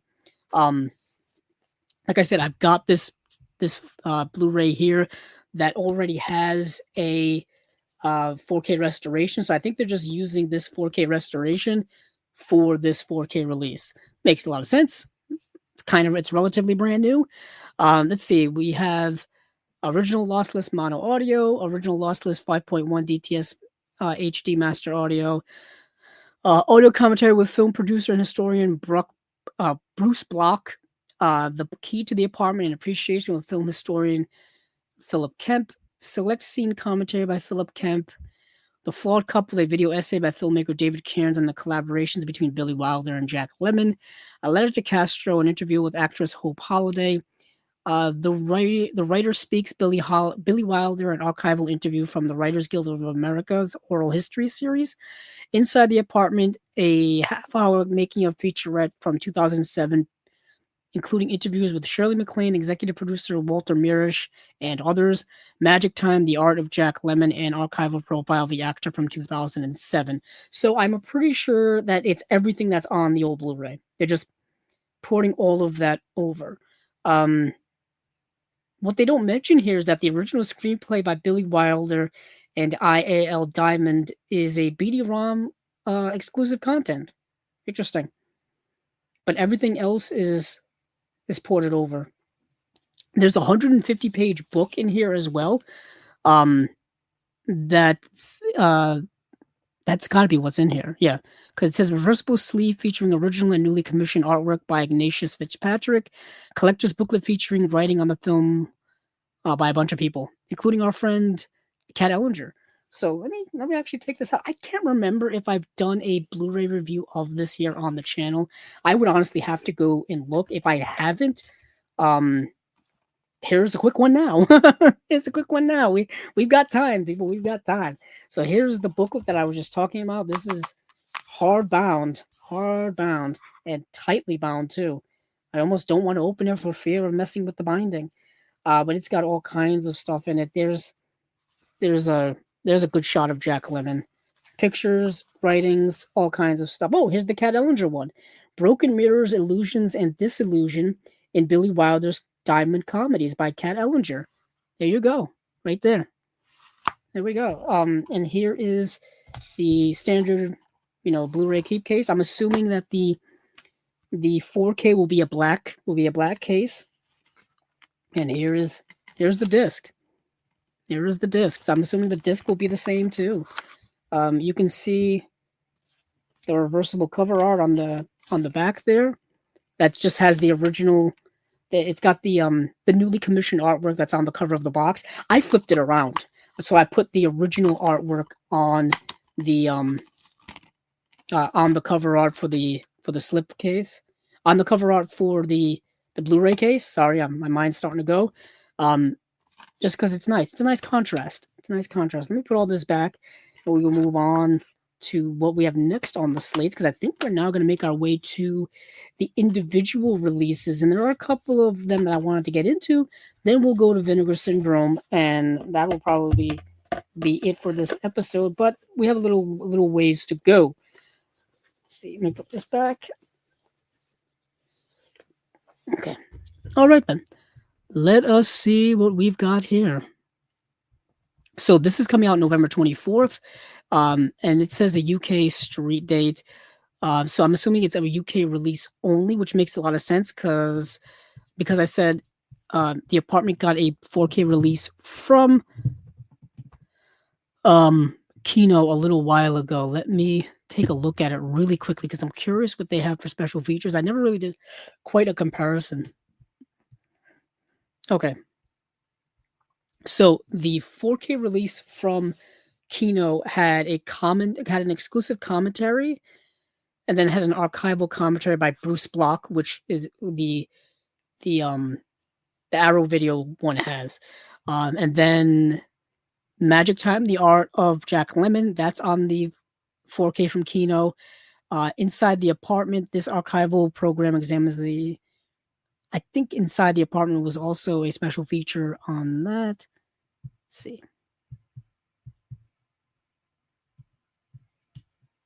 Yeah, so it had the Kino release had two of the special features that are on the Arrow release, plus the same commentary by Bruce Block that's also on the Arrow release. The only thing that's different with the Kino release and the Arrow release of the Apartment is that Kino has an exclusive commentary that the Arrow one doesn't. Uh, there you go. Okay, that was just a little quickie there. Let's move over now to a couple of individual releases. Like I said, our friends over at Fun City Editions are doing their first ever 4K UHD release. First ever. Ladies and gentlemen, the Fabulous Stains 4K UHD / Blu-ray Limited Deluxe Edition, and this is going to be a website exclusive from Fun City. So you've got to go to funcityeditions.com, and that's where you can find this. It's available to pre-order now. There's no street date on it yet. I don't think there's a list of special features yet. It's just up on their website to pre-order, which is great. Congratulations to Jonathan Hertzberg over there for being able to put this out. They've been making Blu-rays for years now. Jonathan Hertzberg's been on Chasing Labels, I think twice, maybe twice. Yeah, Fun City is always doing great stuff. I got to catch up with their releases. I'm a couple behind, and there's a couple of website exclusives that I have to track down just because the slipcovers are gone. They're gone, and it's like you know me. I'm a slipcover fanatic. Got to get my cardboard covers. But a couple of releases of theirs recently I got to get is Baby It's You, Falling in Love, Breaking Glass, and Goodbye Columbus. Those are one, two, three, four releases of recently that I've got to get of theirs. I just picked up Racing with the Moon and Lifeguard a little while ago. I think I showed them off on here a couple episodes back.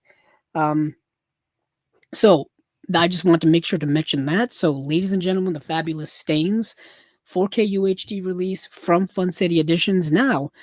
That also got a Blu-ray release a couple of years ago, I believe, from Imprint. Let me see, Fabulous Stains. Yes, it did. Back in 2022, there was a Blu-ray release of that movie. Let's see, and for special features for that, there were 3 commentaries plus several special features there, all new stuff. So I'm curious if that's going to make its way over to the Fun City Editions release when the time comes. We'll do a comparison at that time. I just want to make sure that there wasn't a list of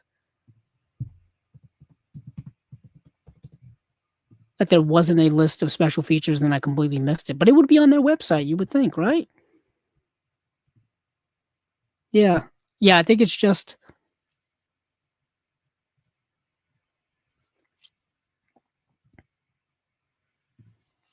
yeah, I think our buddy Scott Saslow also did the cover art for the release too. Special shout out to him too. He also did. Yeah, I told you guys. He also worked on the Teenage Mutant Ninja Turtle release for Arrow. I mentioned that last time, I think.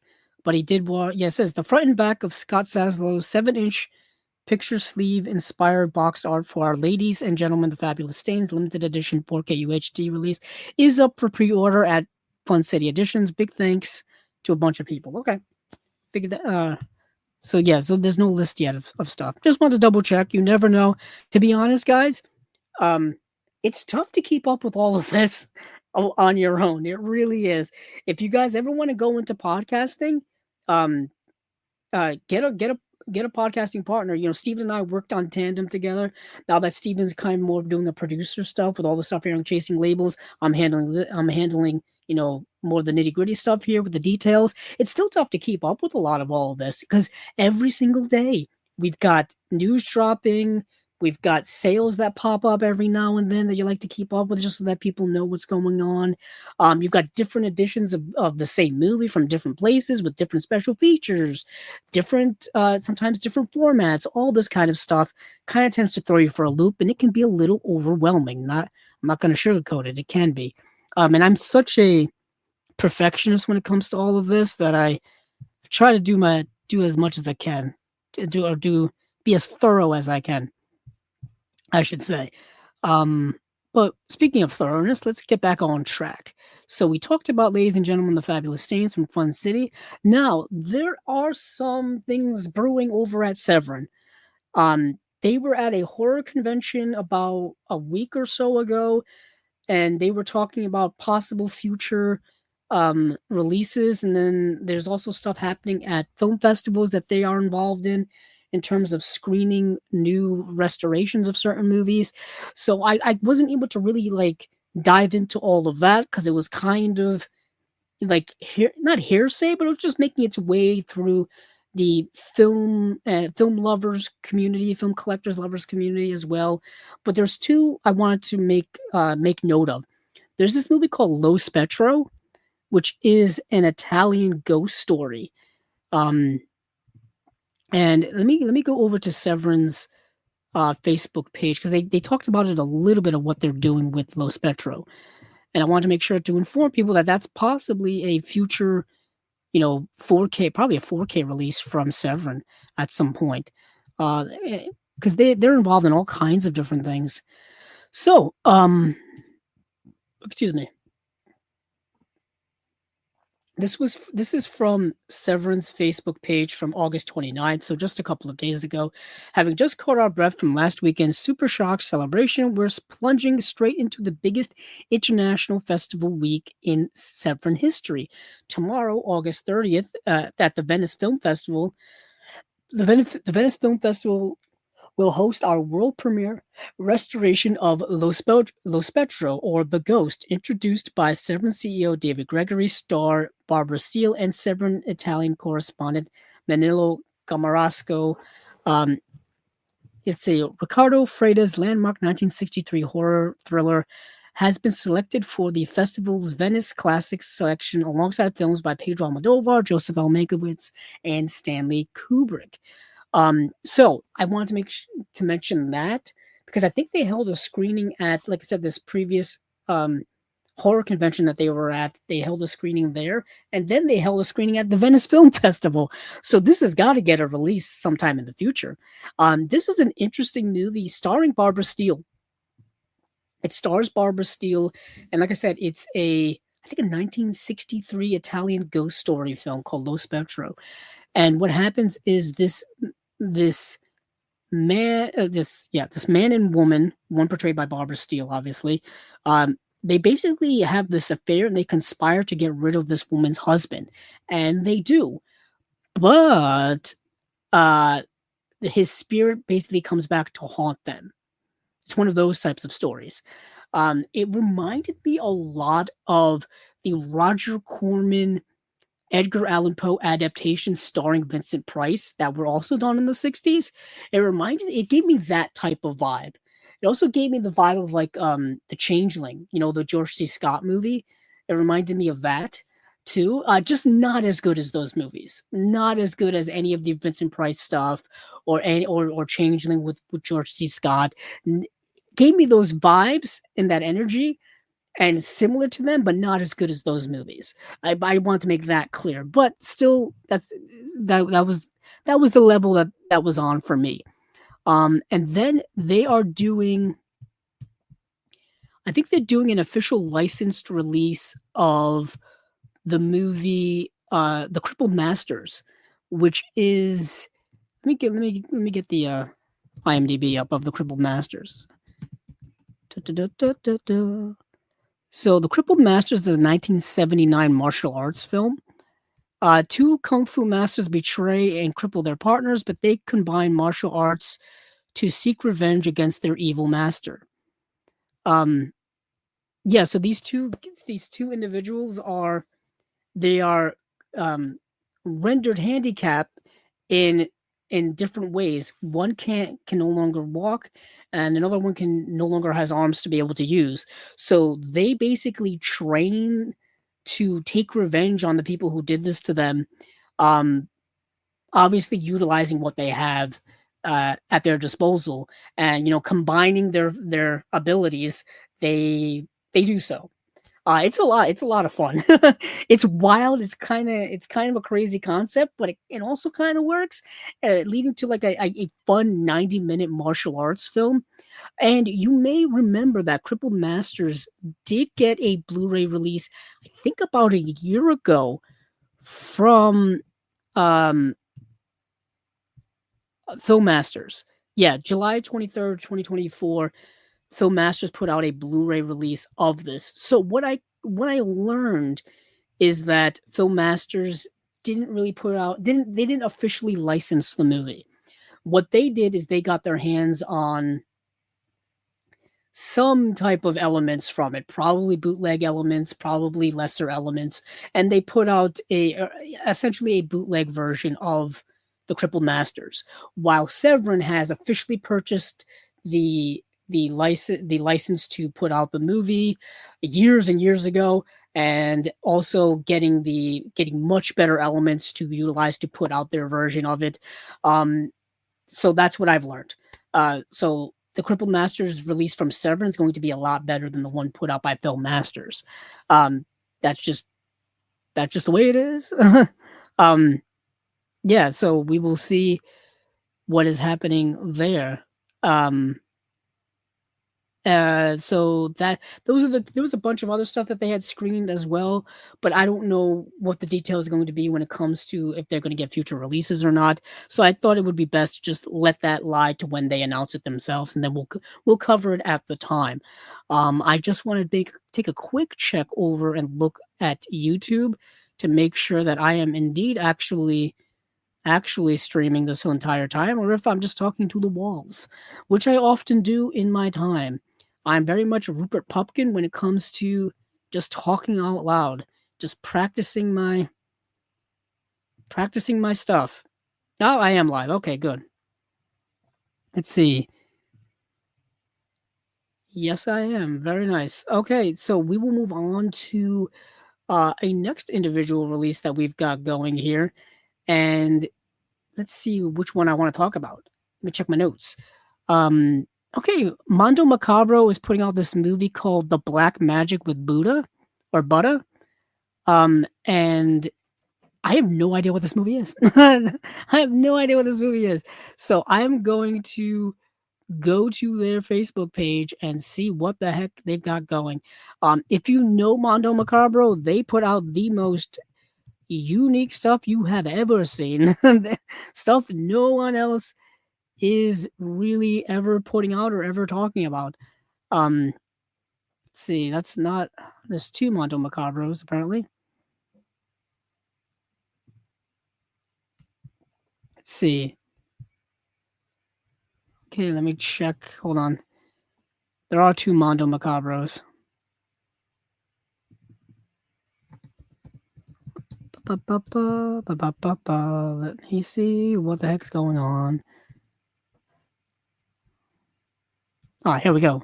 So, coming in 2026, so we are going way into the future now. The results of a search decades in the making, produced in collaboration with our longtime friends Frederick Ambrosine and Lashat Kifum, one of the most insane of all early 80s Hong Kong horrors, at long last, Black Magic with Buddha. Let me look up what the heck this movie's about. just because I have no idea. No idea whatsoever.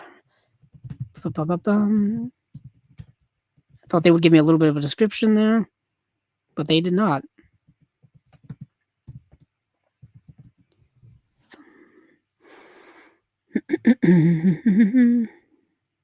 Okay, so the story is about two explorers who invade a temple in the dark of a jungle. They find a mummy, remove its brain, and return to the mainland, resulting in a series of bloody murders throughout the city. Okay, there we go. That's what it is. And that's coming from Mondo Macabro in 2026. And then next year we got a double. This is a double release. Same movie, two companies, two different editions. Bear with me here because I don't know how to make heads or tails out of this. So let's see. So we've got The Curse of Frankenstein is getting a Warner Archive release and getting a Hammer release in the UK. So Warner Archive here, Hammer there. And let me see if I can make heads or tails out of this because it's two rather different versions of this release. So on October 14th is going to be a release of The Curse of Frankenstein 4K and Blu-ray editions. 4K edition is going to be a 3-disc set. Special features, new commentary with author and critic Kim Newman, horror anthologist writer Stephen Jones, and Barry Forshaw, author of Critic Gothic Cinema. New commentary with Heidi Honeycutt, writer, filmmaker, and film programmer, and cult movie expert Toby Rohn. Archival commentary with Hammer experts Marcus Hearn and Jonathan Rigby. Archival interview with writer-producer Steve Haberman and filmmaker and film historian Konstantin Nasser. And then there's a bunch of other special features here that are not titled yet.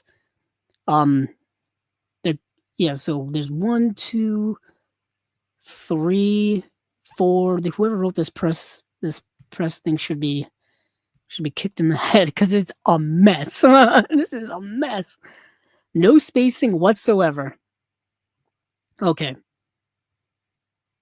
Bunch of yeah. I'm not going to go through all of this. Because my head's going to explode. Needless to say, stacked release. Stacked upon stacked release of special features. Let's see. Yeah. Hold on. Should have done this beforehand, so I don't even know if I'm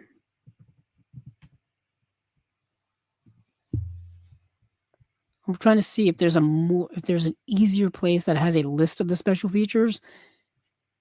Jesus Christ.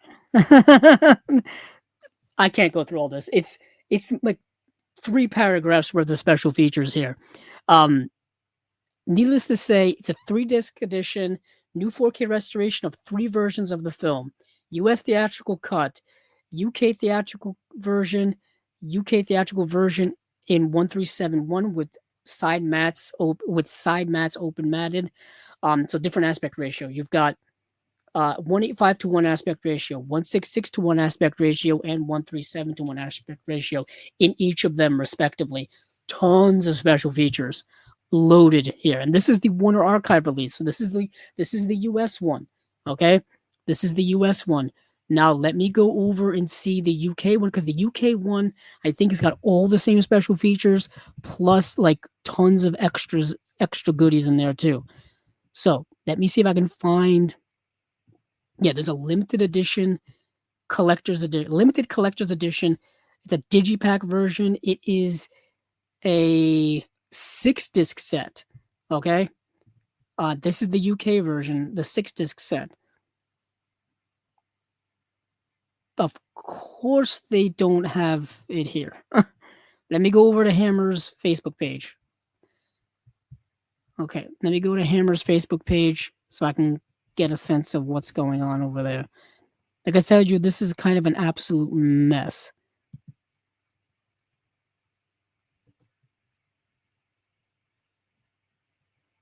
There it is.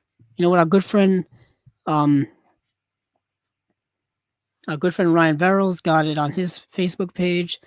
So yeah, this is the movie directed by Terrence Fisher and starring Peter Cushing and Christopher Lee. The Curse of Frankenstein is brought to you in 4K, carefully restored from the original film elements by the Hammer team in collaboration with Warner Archive Collection. Yeah, it's the Frankenstein story, um, but the Hammer version of it. Um, yeah, it's been available on Blu-ray for years, both here and in the UK.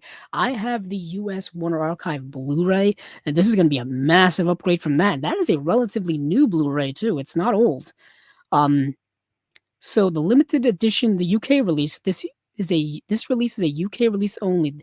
This limited collector's edition comprises 6 discs and a stylish digipack, 2 UHDs, and 4 Blu-rays, with the film and new special features content duplicated on both the UHD and Blu-ray. So you get everything on on the 4K discs and everything on the Blu-ray discs.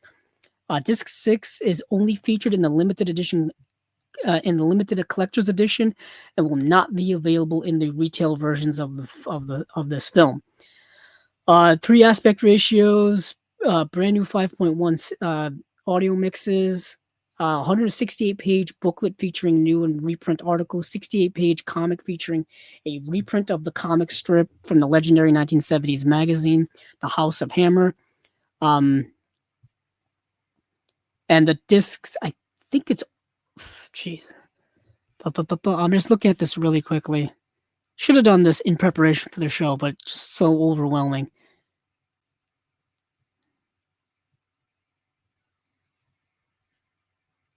Yeah, both of these editions are really, really stacked.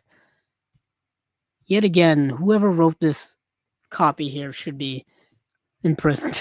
It's like this. All they did was just like it's not for me in my mind. When you're doing a list of special features, you got to separate the special features so that when people are reading this, it's not just all jumbled together in paragraph form. You know what I mean? That's what it looks like to me, and I can't go through this with any type of speed without being overwhelmed. It's really driving me utterly insane.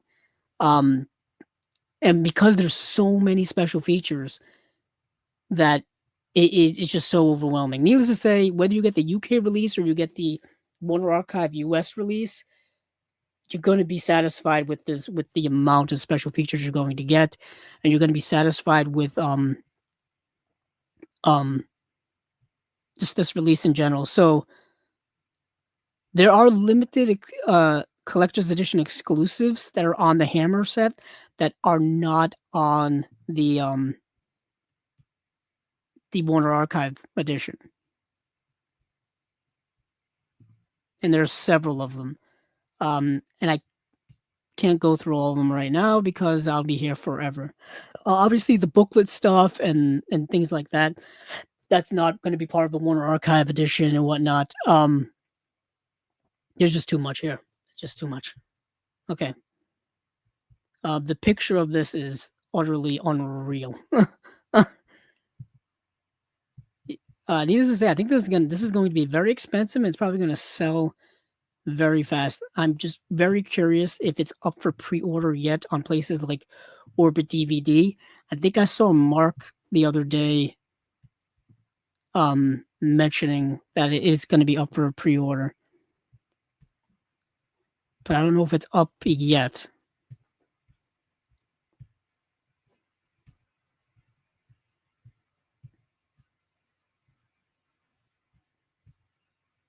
Oh, it is.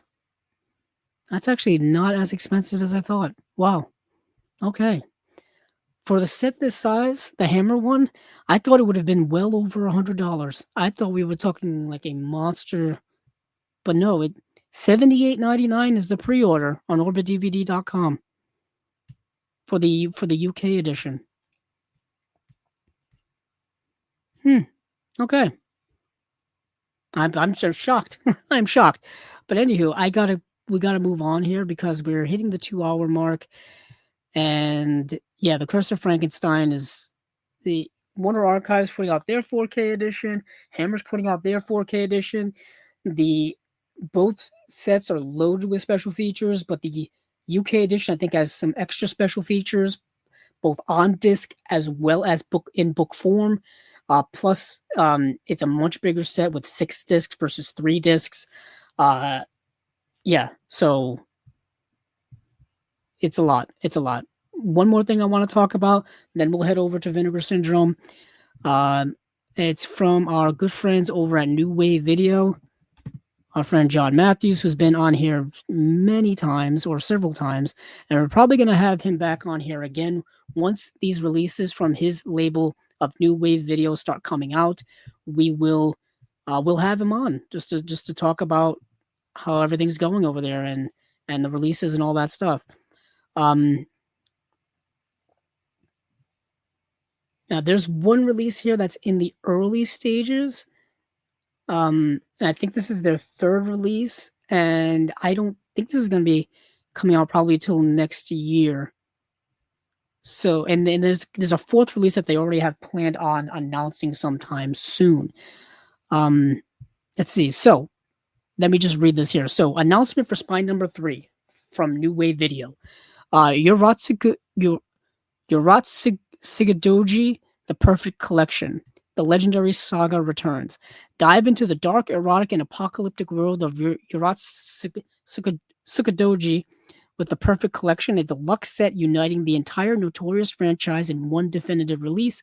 Legend of the Overfiend shattered boundaries and ignited global controversy, forever changing how the world saw anime. Misunderstood and heavily criticized upon its release, it stands as a bold 80s classic, a twisted saga of a prophesized being whose arrival sparks a violent clash between the human, demon, and man beast worlds.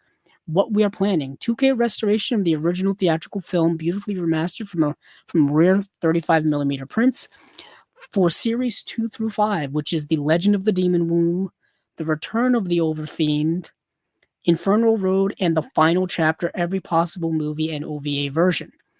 All new bonus features, including interviews, critical analysis, and visual essays on the importance and controversy of the series. Deluxe rigid box packaging, massive collector's book packed with rare production art, character designs, and new essay writings. Unleash the Overfiend. As devoted admirers of this grotesque and unforgettable series, our goal is to deliver the definitive release, the be-all, end-all box set. The set will be presented on 50 gigabyte Blu-ray discs with maxed out bit rates to ensure the highest possible quality. Separate standard editions will also be available as per our contract.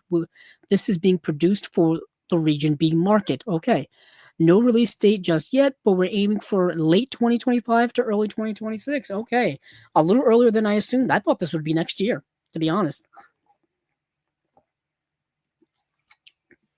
Just because this is a very ambitious release from our friends over at New Wave Video. So, what this is a lot to explain to people in a very short amount of time.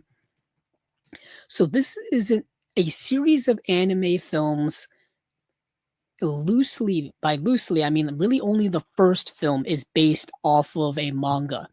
And this manga is like erotic Japanese manga. Think of Japanese animation adult content. That stuff. Okay? Not to get too I don't want to get too explicit with it all that kind of stuff because you guys, we're adults here. You can understand what I'm saying. So, it's taking that manga, that erotic manga, and they made a series of movies out of it, really. But really the first film, which is a theatrical um it's a theatrical how do I say it? They made a series of not anthology, but like different parts as adaptations, OVAs, if you will. And then they made a theatrical cut down version of that. If you okay. So the first film in this series, which I actually did watch, which is the theatrical cut. Let me go over my letterboxd so I can actually look it up. Um, let's see. Let me go to my diary on there, see if I can find it. Of course, the website always giving me issues. Here we go. Let's see. Where are you? Oh yeah, Yoratsuka Doji, The Legend of the Overfiend. Now, this is the first film, came out in 1989. It is a compressed version of a much longer adaptation of this erotic manga, if you will. And This is when certain things of erotic anime, manga, and things like that, certain staples of that genre were kind of not founded in here, but made popular through this medium, if you will. I'm dancing around this there. Made popular through this medium, certain hallmarks of it, if you will. But this first film here is 106 minutes. Like I said, a truncated version of a much longer story, much longer adaptation.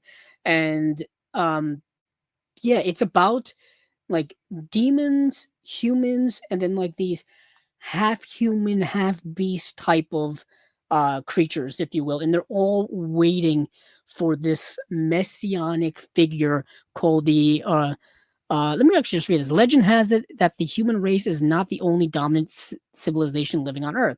Two other races exist in this world: the Makai, which is the demon race, and the Jujinkai, half man, half beast race. And then, of course, there's humans. Over every 3,000, once every 3,000 years, a supreme being known as Shojin or the Overfiend will emerge and bring balance to all three realms on Earth. So they're all kind of waiting. Well, two of them are waiting for this overfiend to arrive, and one of these half man, half beast creatures is on Earth, and he's trying to find the overfiend, and he finds it within this like young teenager kid, if you will. And yeah, that things ensue from there. The movie is wild, it's crazy, it's graphic as all heck. Graphic sexually, graphic violently, crazy demonic things are going on in here. It's not for everyone. I will definitely say that. You've got to be of a certain kind of predilection. You've got to be a certain type of person to really be okay watching this, if you will. It'll take you aback. Don't watch it in mixed company, if you will. Don't do that. People will look at you weird, but this is what this is. So this is the first film in this series. The subsequent films that I just mentioned during the kind of the press release that New Wave Video did, they weren't really adapting the original manga. They were just kind of going off in different directions and making up their own stuff. But if following along and continuing the story of this, yeah. So I'm kind of excited to see this release because I this is something I've never, um, never gotten into before. Not gotten into, but never seen this film. I wasn't aware of this series of movies. So I was just checking it out and reading up on it and whatnot. And plus, with New Wave Video and just knowing John Matthews the way I know, knowing his love for cinema, knowing his love for like education and cinema and stuff like that, these releases are going to be really good. We talked about his first two releases last time. Um, so I'm excited for this. I'm excited for this. I'm yeah, once again, it's called um Yuratsukadoji, the Perfect Collection. There we go. All right, a lot of things cooking here. So now we will go over to Vinegar Syndrome. Okay, so Vinegar Syndrome has been having their um they've been having their Labor Day sale, which is going to be up in 45 minutes. I may I'll be honest with you guys, I may have to put in a little bit of an order here before the end of the show, just so I can get it in time, but we shall see. Let's see what we've got here in terms of announcements. So they announced on Labor Day that they are um uh they announced 19 partner label titles plus their scope of Vinegar Syndrome partner labels, the Vinegar Syndrome labels properly. Um, so let me check what they've got going. So let me go to Vinegar Syndrome. So let's see, they have 7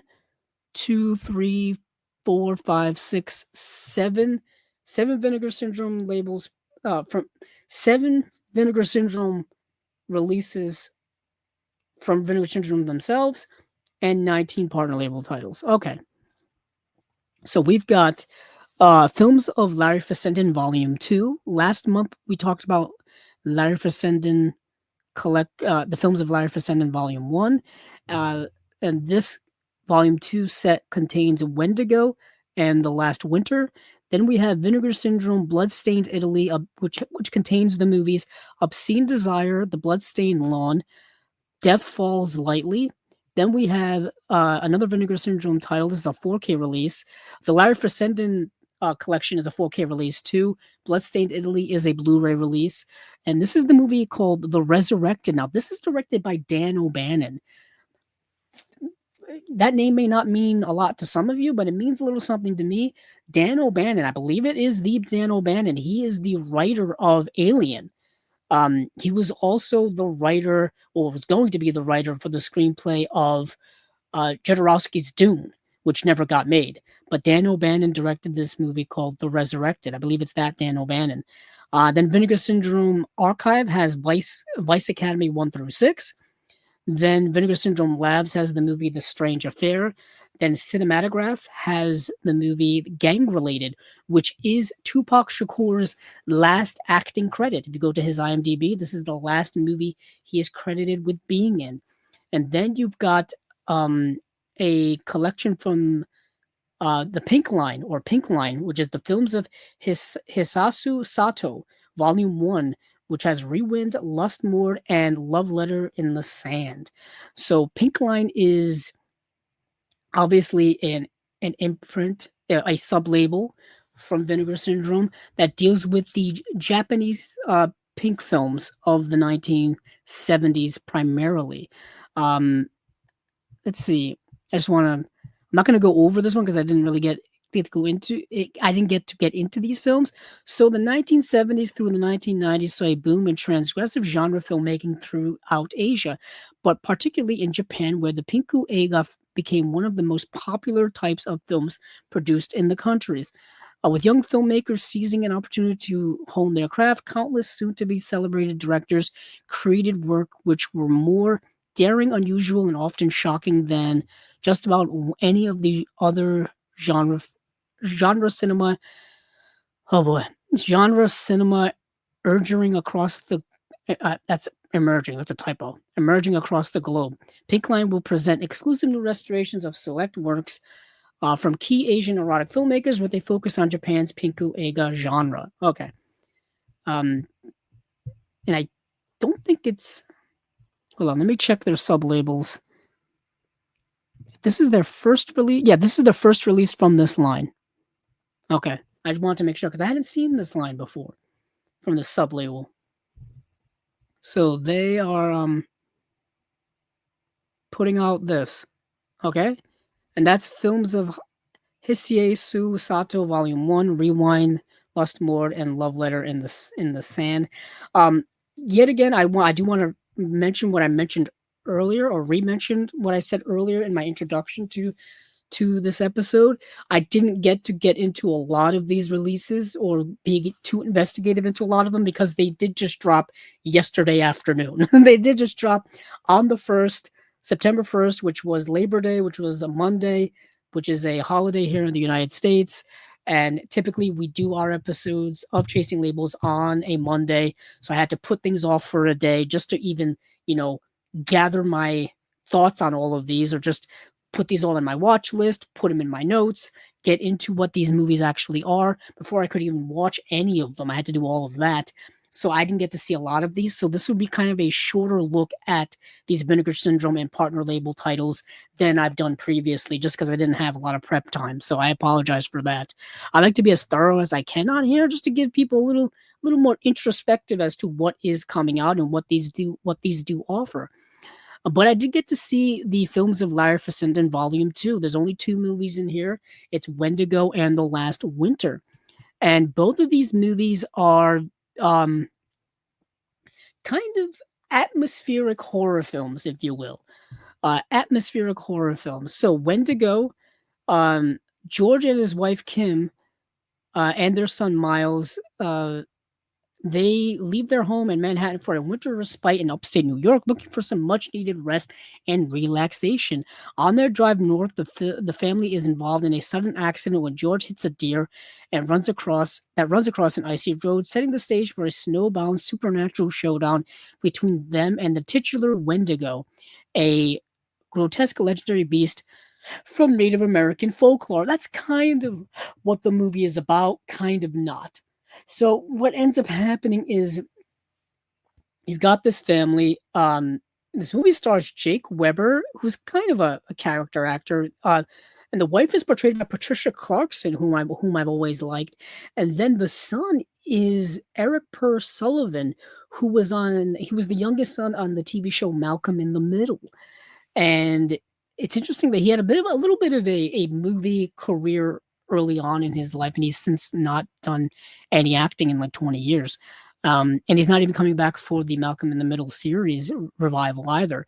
But this movie is less about them dealing with a Wendigo supernatural adversary and more about them dealing with uh, an actual physical adversary. The people in this area don't seem to like outsiders too much. They don't seem to like people from the city coming up to upstate New York to take vacations. It's more so about that than it is about a Wendigo. Now, that kind of supernatural entity does play some type of factor in here. I won't tell you how or why or what, but it does happen. Um, so that's that movie called Wendigo. And then you've got The Last Winter. So The Last Winter, I think, is even a better film. I would say it's a better film. At the remote Alaskan base of an oil company, hard-headed base leader Ed Pollock, who is Ron Perlman, faces off with eco-scientist James Hoffman, who's James LaGrosse, another good character actor. He pops in every now and then. He was in the movie Living in Oblivion, who has raised concerns about the environmental impact of the drilling in the area due to the abnormally warm temperatures in the region. When one of Pollock's crew is found dead on the ice and members of his team start experiencing hallucinations, Hoffman turns to a scientific explanation despite signs pointing towards something more supernatural at play. So, this movie's dealing with larger concepts of like global warming and climate change, but it's doing so in the prism of like Larry Fessenden's version of The Thing. You got all these people on a remote Alaskan um, base, if you will. You know, out in the cold, secluded, in the middle of nowhere. There's this external force entity that's playing with them physically and mentally. It's having an impact on them, and things kind of escalate and escalate. You got some character actors in here that I think people may recognize. Like I said, Ron Perlman, James LaGrosse, Connie Britton is in here, Zach Gilford. So you got a double dose of Friday Night Lights cast members. Kevin Corrigan, who is an actor. If you see him show up in things, you'll recognize him, but you may not remember his name. Kevin Corrigan, he was on that show. Oh goodness. Oh, what was that sitcom that Kevin Corrigan was in? I have the whole series too on DVD. But he pops up in Scorsese movies now. Of course they don't have. I freaking hate you, IMDb. I hate you, IMDb. IMDb's not giving me what I need. I gotta scroll all the way back because he's a bit actor who's in a lot of things, kind of just remotely. So I've got to go back to. I almost want to run upstairs to my movie collection, to my TV show collection, and find it. Oh, Grounded for Life. He was the uncle in the sitcom Grounded for Life, underrated sitcom in my opinion. But he's also been in, like, he popped up in The Departed. He popped up in like American Gangster. He pops up in a bunch of things nowadays. And yeah, so he's in this. So recognizable people.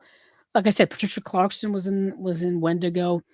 But yeah, both these movies are fine. They're both fine. Like I said, I think The Last Winter's a better film, more atmospheric. It's like I said, gives you that The Thing vibe. It's not as good as The Thing, not as well made, not as intriguing, not as, as great as a movie, but it gives you the similar vibes. Let me see what we got here for special features. We've got 2-disc set, 4K UHD, presented in Dolby Vision high dynamic range. We've got newly scanned and restored in 4K from its 16 millimeter original camera negative. I don't know which film, maybe both. Brand new audio commentary track with the writer director Larry Fessenden, moderated by Justin La Liberty. Brand new commentary track with film critic Simon Abrams. Archival commentary track with writer director Larry Fessenden. Archival commentary track with actors Patricia Clarkson, Jake Weber, and John Spiridakos. Searching for the Wendigo, an archival making of documentary. A new hallucination, 8 minutes, an archival featurette with writer-director Larry Fessenden on Wendigo. Sales trailer for an animated Wendigo TV series with introduction by Larry Fessenden. Interesting. Alternate ending for Wendigo. Original video trailer, Glass Eye, Pix, Sizzle Reel, Santa Claus, a short film by Larry Fessenden, reversible sleeve artwork. Oh, this is all for Wendigo, by the way. That's all for Wendigo. So, The Last Winter is a 2-disc set, 4K Ultra HD, and then Region A Blu-ray. 4K Ultra HD presented in Dolby Vision high dynamic range, newly scanned and restored in 4K from its 35 millimeter digital intermediate negative. Brand new commentary track from the director, moderated by Justin Liberty. Brand new commentary track with critic Alexandra Heller Nicholas. Archival commentary track with writer-director Larry Fessenden. Making the Last Winter, 107-minute feature-length archival making of documentary. Wow, that's a feature film in and of itself. Interview with co-writer director Larry Fessenden conducted in 2015. Archival behind-the-scenes footage from the production. Glass Eye Pix promotional reel from 2015. Reversible sleeve artwork. Okay, so that is the films of Larry Fessenden Volume 2, the 4K UHD release. Bloodstained Italy, I did not get to see. The Resurrected, like I said, it's directed by Dan O'Bannon, so I had to at least mention that. Yeah, it's also loaded with the special features too. Wow. So I don't know anything about the movie. In the interest of time, we'll just move past it. I did get to see the cinematograph release of Gang Related. So Gang Related, like I said, stars Tupac Shakur, but it also stars Jim Belushi. Dennis Quaid's in the film as well as Gary Cole. James Earl Jones is in it as well. Let's see. David Paymer, who's always an underrated kind of career actor to me. Career character actor, I should say.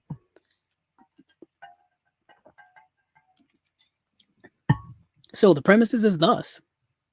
Los Angeles Vice Squad detectives and partners Jake Rodriguez, Tupac Shakur, and Frank Da Vinci, James Belushi, stage a faux drug deal with a drug trafficker that they end up murdering and robbing, taking his cash and drugs in the process. Upon turning in the stolen cocaine at their precinct, Rodriguez and Da Vinci are notified that the person they murdered wasn't a lowly street criminal, but in fact a DEA agent in deep cover, igniting a citywide search for those responsible for his murder. Now, Rodriguez and Da Vinci have to find someone else to pin the murder on before it's too late. So, these are crooked cops doing crooked things in this movie called Gang Related. So, these guys decided that, hey, they basically were going to make money by making fake drug deals and then just murdering the people they're making the deal with, and then taking them, and then taking the money and putting the drugs. They basically take the drugs from the evidence lockers, use it to make these fake deals, get the money, kill the people, and then put the drugs back or whatever. They're crooked cops, you know what I mean? But one time that they do this, happens to be an undercover DEA agent. So now the DEA is investigating, the police are investigating. It's more serious now. It's not just kind of like a lowly criminal level type of stuff. So what they have to do is they have to start orchestrating, hey, we need a fall guy. We need to plant a gun on them. And what they end up doing is they end up taking a gun that's being used in another criminal case and using it for this case. So now they got to replace the old gun. And now it creates a complication with this other case. Needless to say, things start escalating and escalating. Dennis Quaid is the person that they pin this on. And he's not who he appears to be, so that's another thing that kind of goes out of control, and things just kind of amp up, or get bigger and bigger and more out of control. The movie is okay. It's the third act, the movie is going along kind of as you expected, and then the movie I think kind of peters out towards the end, in my opinion. And the ending kind of the movie kind of loses some steam towards the end. That's my biggest issue with it, is the movie kind of loses its steam towards the end. But other than that, it's pretty decent '90s kind of cop drama with darkly comedic moments, with darkly comedic moments. Let's see what we have for special features. So the movie came out in '97. If anybody's interested, let's see. New audio commentary with writer director Jim Koff. Koff and executive producer Lynn Bigelow Koff. Sounds of a City, a new video essay, a new video interview with Jim Koff and Lynn Bigelow Koff. Dream Opportunity, a new video interview with producer and co-president of Orion Pictures, Brad Krivoy. Staying in Business, a new video interview with producer Steve Stabler. Shelf Life, a new video interview with executive in charge of music at Orion Pictures, Marcus Barone. Dynamic in His Range, a new video conference with Jonathan Abrams, author of The Come Up, and oral history of the rise of hip hop on the legacy of Tupac Shakur. Archival making a featurette. This is a cinematograph release, so this is a I think it's just a Blu-ray. I thought it was a 4K. Not every cinematograph release is a 4K. Some are, some aren't. Let's see what else we've got here. So yeah, so that is kind of everything I saw from Vinegar Syndrome proper. Yet again, not much time to really go over things. I didn't get to see anything in the Vice Academy set here from their VSA line. Let's go over to partner labels. Once again, I'll tell you, not a lot to say. I tried to dive into as many of these as I could last night. I started marathoning movies last night. I ended up getting like 5 or 6 in a row. So let's see. Let me just I'll list these off, and then we'll go into some of the ones that I did get to see, and some of the ones that I'm interested in just in general. So Zeros and Ones from Yellow Veil Pictures, Amico from Canny or Connie, never know how to say it. The Black Panther of Shaolin and the Black Six is being put out by AGFA. Bloody Creek is being put out by Saturn's Core. Chronicles of a Wandering Saint is being put out by Hope Runs High. Cold Journey is being put out by Canadian International Pictures. Commando Ninja 2 Invasion America being put out by ETR Media. Fire Will Come is being put out by Kim Stim. Fraud is being put out by Memory. I Am Not a Witch being put out by Film Movement. I Love You Forever is being put out by Utopia. Leela and the Wolves is being put out by Several Futures. The Painted Bird is being put out by IFC Films. Phantasma Tapes is being put out by Bleeding Skull. Psychotherapy, The Shallow Tale of a Writer Who Decided to Write About a Serial Killer is being put out by Brainstorm Media.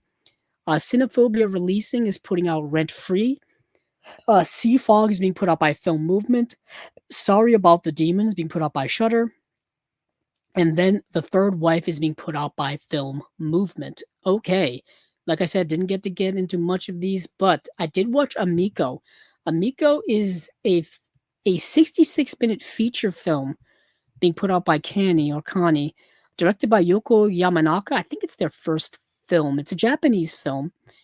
It's a Japanese kind of coming of age film, kind of not really coming of age, but it's dealing with adolescence. It's dealing with first love. It's dealing with first crushes on a teenage level. The young Amiko is obsessed with her classmate Ayomi, a cool soccer player and Radiohead fan with whom she goes on a short but memorable stroll through the park. There begins a fixation that carries over the entire school year, a period during which she dares not speak to the boy, though she obsesses over him with every waking thought.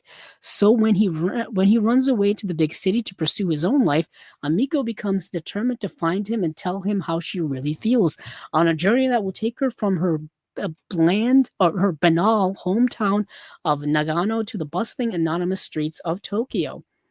You get a sense of what the movie is about just from that description.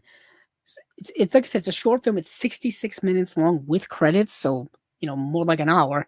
And the movie is structurally is told in kind of short bursts and clips. It's not anthological, but like we go from time period to time period throughout the school year. Like we'll go from September to November to December, you know what I'm saying? And we'll move along the school year and we'll just get like flashes of this young girl's life. And not all of it is an obsession over this young boy that she now likes, but other things going on in her life. And it's just kind of a snapshot of like what young teenage people are doing or are into, if you will. But it does, reach this kind of head where she does go to Tokyo to confront this young boy, and it's told with such genuine innocence and such genuine naivete, like because and such genuine contemporary human behavior. You know what I mean? I think we can all remember how naive we were when we were younger, when we were teenagers, when it comes to first crushes or first romances or whatever the case may be. Teenagers are constantly kind of blowing things out of proportion, making them bigger than they are, making them being like an old world thing, if you will. And this movie is definitely commentating on that and exploring that idea. And it's a very genuine all world macro idea that I like that this film was exploring. Now, this movie is done on a very small shoestring budget. Like, I don't think they got any permits to shoot in public places types of budget. Very, like, almost handheld camera type of budget, if you will. So be prepared for that if you do want to check this movie out. It's called Amico. I rather enjoyed it for what it is. Let me move a couple of these around. Let's see what we got here for special features for Amico. High definition presentation with Region A Blu-ray, theatrical trailer, archival Q&A with director Yoko Yamanaka, and then there's a Q&A with director Yoko Yamanaka, moderated by Johnny Hahn from Metrograph from 2025, booklet with on-set photographs and writing from novelist Missouri Williams, new art from Dylan Halley. And that's the movie called Amico. Let's see, what else did I get to watch last night? Cold Journey. So right away, when I had a limited amount of time, I had to go to my old favorites. You know what I mean? I'm biased, obviously. We all have our biases, right? We all have our biases when it comes to everything, when it comes to collecting and the labels we like and the labels whatnot. I always go to Canadian International Pictures first and foremost. For the most cases, for most part, I check to see if I can find the movies to watch, and then I watch them. You know what I mean? We were very fortunate enough to have the two guys who run Canadian International Pictures here on Chasing Labels once upon a time. So I always like to repay the favor by watching their stuff, by getting their stuff when I can, all that kind of thing. Um, so this movie is fascinating. It's celebrating, I think it's 50th anniversary, or at least this is touted as a 50th anniversary edition. This is the movie called Cold Journey, put out by Canadian International Pictures. Fascinating movie. So 50th anniversary special edition, 15-year-old Buckley adventure. Let's see, is coming of age torn between two worlds: his stifling experience in a residential school and his hunger for the old traditions of the reserve. But when he returns to visit his family over summer break, his distance from their way of life and even the Cree language is painfully apparent. So, if you haven't picked up on this already, this movie is dealing with Canadian Indigenous peoples, or just Indigenous peoples in general, right? And it's commentating on being torn between two worlds, being torn between the modern world and being torn between the more traditional Indigenous world. Um, let's see. During a disastrous stint living with a white foster family, Buckley deepens his bond with Johnny, a caretaker at the school who becomes a bridge to Indigenous history and community. Despite his fleeting connection, Buckley grows increasingly disaffected, and his alienation begins to sow the seeds of personal tragedy. Loosely inspired by the haunting true story of, I can't pronounce that.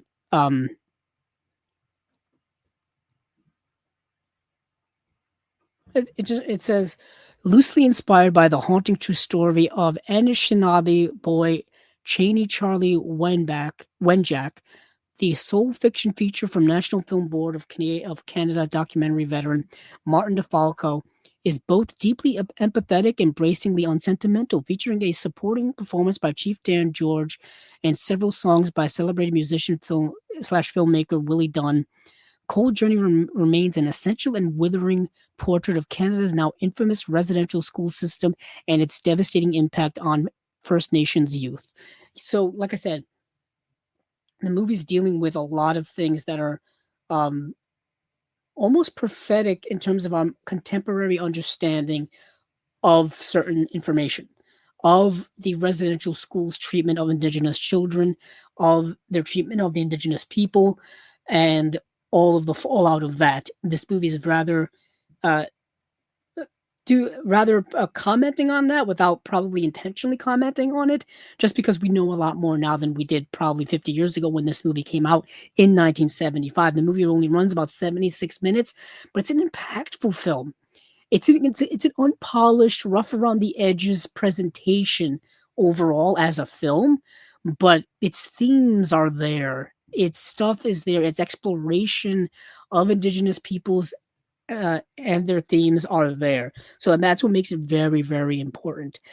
Scanned and restored in 2K from the 35 millimeter into positive by the National Film Board of Canada. New new audio commentary featuring Lawrence Dunn and Kevin Howes, producers of Creation Never Sleeps, Creation Never Dies, the William Dunn anthology. The Unique Feeling, new interview with film historian Jesse Went. Willie's Journey, new interview with Lawrence Dunn and Kevin Howes. The Ballad of Crowfoot, musical short film directed by Willie Dunn with optional audio commentary featuring Lawrence Dunn and Kevin Howes. The Other Side of the Ledger, an Indian view of the Hudson's Bay Company, collaborative short film directed by Martin DeFalco and Willie Dunn. Sounds from Our People, Cold Journey, a bridge cut of the film made for children by Alanis Abamsowan. 4 additional short films by DeFalco in The Bird of Passage, Northern Fisherman, What in the World is Water, Charlie's Day. Double-sided poster, reversible cover art, and that is it for Cold Journey. This is a good one. This is a good one. Another one that's a good one that I got to watch is I Am Not a Witch. I Am Not a Witch is put out by Film Movement. Yes, put out by Film Movement. It is directed by Rungano Nioni, and it's a movie. I don't know why it says it's in English. There's a lot of. Let me see what it says here.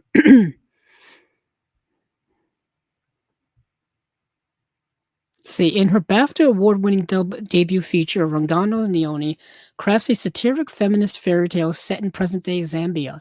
When 9-year-old orphan Shula is accused of witchcraft, she is exiled to a witch camp run by Mr. Banda, a corrupt and inept government official. Tied to the ground by a white ribbon, Shula is told she will turn into a goat if she tries to escape. As the only child witch, Shula quickly becomes a local star, and the adults around her exploit her supposed powers for financial gain. Soon she is forced to make a difficult decision whether to resign herself to life on the camp or take a risk for freedom. A hit at over 50 international film festivals, I Am Not a Witch is a must-see for anyone interested in new African cinema and contemporary female filmmakers. So yeah, this movie is incredibly important for what it's dealing with thematically when it comes to um, exploration of feminist themes as well as misogynistic themes, as well as the exploitation of people from financial gain, specifically children, specifically fantastical things that seem ridiculous. Like, how can this child be a witch? And as the movie goes along, you see how ridiculous it is, and how it's only done for financial reasons. There's even comes a point where like they're on a talk show, and the talk show host is like, what if this young girl is not a witch? What if she's just a child? And the person and this inept, bumbling government official has no answer to that. Has no answer to it whatsoever. Um, it's a fascinating movie, really fascinating. Let's see what we got here for special features. So, commentary by director Rangano Nioni, actress Maggie Mulubois, and associate producer Gabrielle Gauchette. Interview with director Rangano Nioni, short film Mwanza the Great by Rangano Nioni, 16-page booklet with an essay by critic uh, Campbell. Okay. It's called I Am Not a Witch, put out by Film Movement. Okay. Next, we've got the movie that's put out by several futures, which is called Leela and the Wolves. This is available to stream right now, as of right now, on the Criterion channel. This is a documentary, docudrama. I don't really know how quite to categorize this movie other than to say that it is an incredibly important film. It's a movie dealing with the history of Palestine and Lebanon within the 20th century from the perspective of women. And it's done so with like with the documentary perspective. It's done so with actual actors like acting out certain scenes and things like that. But it's not like you see in certain documentaries where there are reenactments, if you will, or something like that. It's like actual like dialogue and scenes and plots and things like that that are that are intermingled with documentary stuff. It's a fascinating approach to this very interesting and important subject. So, drawing on the Arab heritage of the Arabian Nights, Leela and the Wolves combines fictional drama, archival footage, fantasy sequences, mosaic pattern to refute the colonial and male-dominated versions of history. Leela travels across time and space to explore the collective memory of Arab women in Palestine and Lebanon and their hidden role in historical events. Specifically, concentrating specifically on the 20th century. This movie came out in 1984, so it's really only covering things up until that point, which is fascinating to me as a history buff, as someone who has studied Middle Eastern history.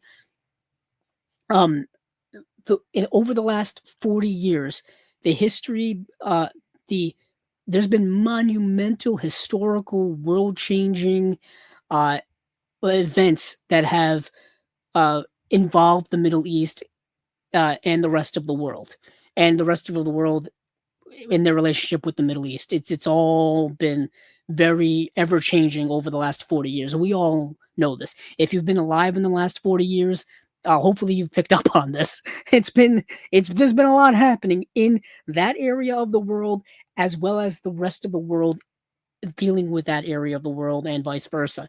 A lot of things going on. So to see this movie being made in the mid 80s and then knowing everything that's come after the fact, it's fascinating to watch just because there's so much more to the grand story of all this, and it's ever changing every single day. We know all this. History is ever changing. We're living in it now. We're living in these historical moments, and everything is changing, and we're all part of history in some way. We're all witnesses to it, if you will.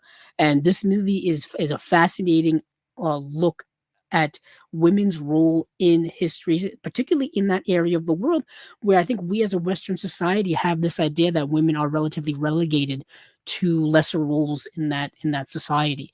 So to see this movie explore more outward feminist important vital role through certain historical moments is fascinating to me. It's really really great stuff. Like I said, it is streaming on the Criterion channel right now. It's called Leela and the Wolves.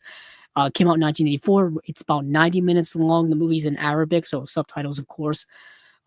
Unfortunately, I'm looking at the Blu-ray here. Not much in the way of special features.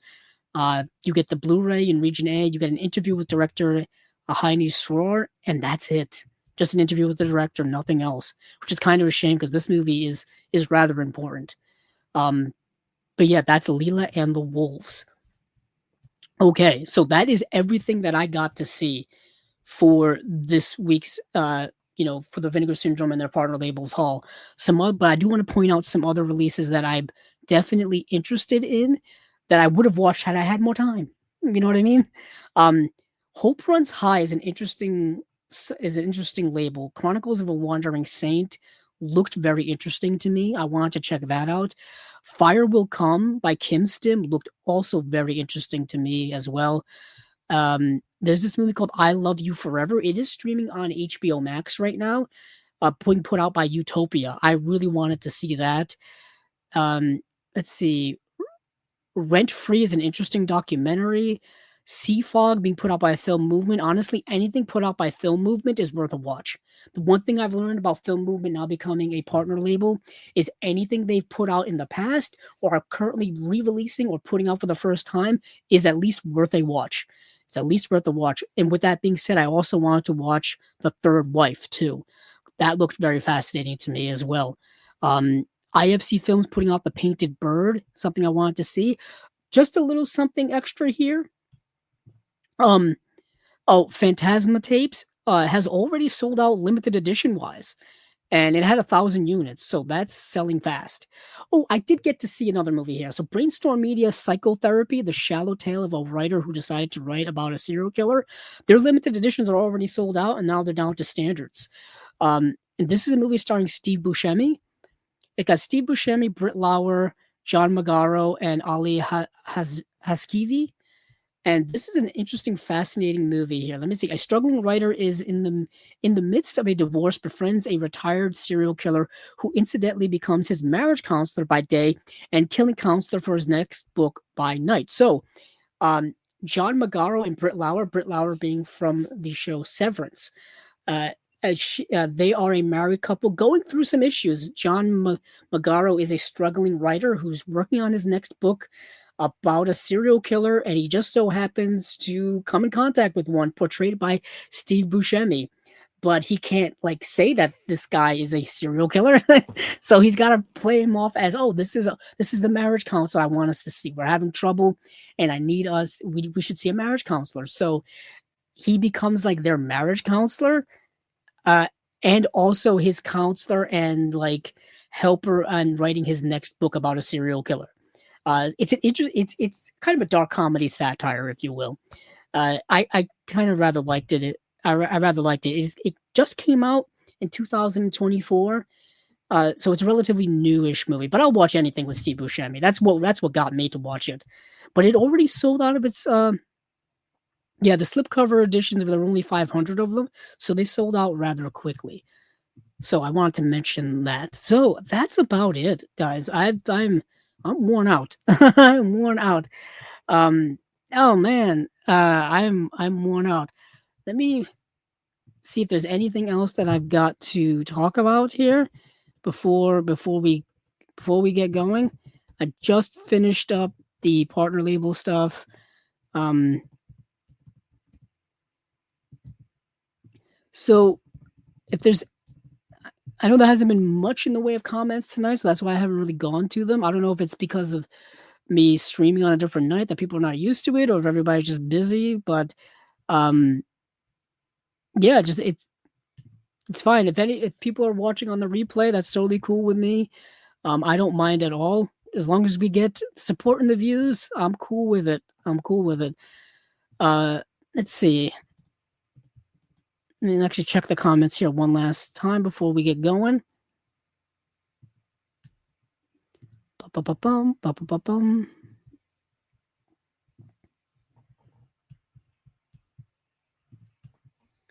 Let's see. Oh, we do have a comment. Illuminated Pro, what's up, man? Good to see you. You caught me right at the end. Right at the end of everything. Yeah, I've been streaming for about 3 hours. This is going to be a shorter episode than most. Usually this goes for about 4 hours. Maybe it's because there were just not a lot going for the last 2 weeks or so. Like I said, Kino didn't have a lot going. We got some slates earlier on. I didn't really get to dive into most of the Vinegar Syndrome and partner label stuff that I used to get into. I don't know. Things were pretty relaxed the last 2 weeks and what of the month or whatnot. But September has now arrived. The fall season is now here and upon us. So there's a lot of I'm hoping a lot of announcements for the rest of this month. I know for a fact that Imprint right now is announcing their next 4K UHD editions. They are announcing that they are coming out. Actually, they announced today that they're coming out with their own version of Jade, which um uh Jade, which just got a Vinegar Syndrome release. They're putting out their own version of it. Adam Schofield popped in. Sorry, tuned in late. We'll rewatch. The Strange Affair caught my eye. Not seen that for 45 years or so. You know what? We'll talk about that before we go because I didn't get to see it, but it's definitely something that I want to check out. Um, yeah, I've never seen The Strange Affair actually. So The Strange Affair is getting a VSL release or Vinegar Syndrome Labs release. Let's see, an early feature from prolific telefilm director David Green, who did I Start Counting, Rich Man, Poor Man. So I Start Counting is a Fun City Editions release. The Strange Affair combines the grit of U.S. police drama with English working class culture, delivering a strange update to the form with its multiple storylines and cynical eye on both pop culture and bureaucracy, featuring powerful performances from Michael York, who was in, they credit him here for Austin Powers, but he was in Murder on the Orient Express. He's also in The Three Musketeers and The Four Musketeers as D'Artagnan. Susan George, who was in Straw Dogs, and Jeremy Kemp, who was in Top Secret, and Dr. Terror's House of Horrors. It also boasts a stunning soundtrack by experimental composer Basil Kirchen, and photography from Alex Thompson, who did the photography on The Keep, the Michael Mann film. Vinegar Syndrome Labs is proud to offer the disc debut of this police thriller, newly restored in 4K from the original Techniscope negative. Oh, Techniscope. Let's see what we got here for special features. New scanned and restored in 4K from its 35mm original camera negative. Commentary track with filmmaker, film writer, and producer Kat Ellinger. Okay, like that immediately gets me to want this. Immediately. Swinging to London, a featurette with words by actor Michael York. Green Records, a making of documentary featuring interviews with the cast and crew. In Like Quince, an interview with actor David Glazer, and reversible sleeve artwork. Let's see. Yeah, that is Strange Affair. So that is it. Let me just do a little. Oh, I do want to plug something else before we go. I do want to once again plug the merch store. The merch store. So Chasing Labels has a merch store now. And it's now up on Etsy. So if you go to Etsy, there should be a link down below. I don't know if it's there yet, but if it's not there yet, just go over to Etsy and look for, search for Chasing Labels or B-Roll Bandits. B-Roll Bandits is the overall kind of umbrella company that we're using. And we've got the Chasing Label shirts, we've got mugs, we've got tote bags, we have other movie adjacent merchandise there. Like there's a Michael Bay shirt that Steven designed.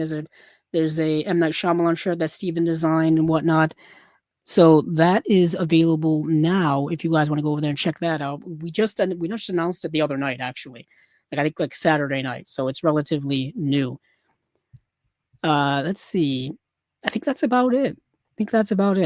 Of course, if you want to find the audio version of this, it's available pretty much everywhere podcasts are found: Apple Podcasts, Google, Spotify, places like that. There's also an audio option here on YouTube now. There's an audio version up here now, and then there's the video version here, which is available too. So there's either way you can listen to it or just watch it, or however you want to consume the podcast, you can. But yeah, thank you all for watching. Thank you all for listening. And hey, keep on watching those movies because I know I will.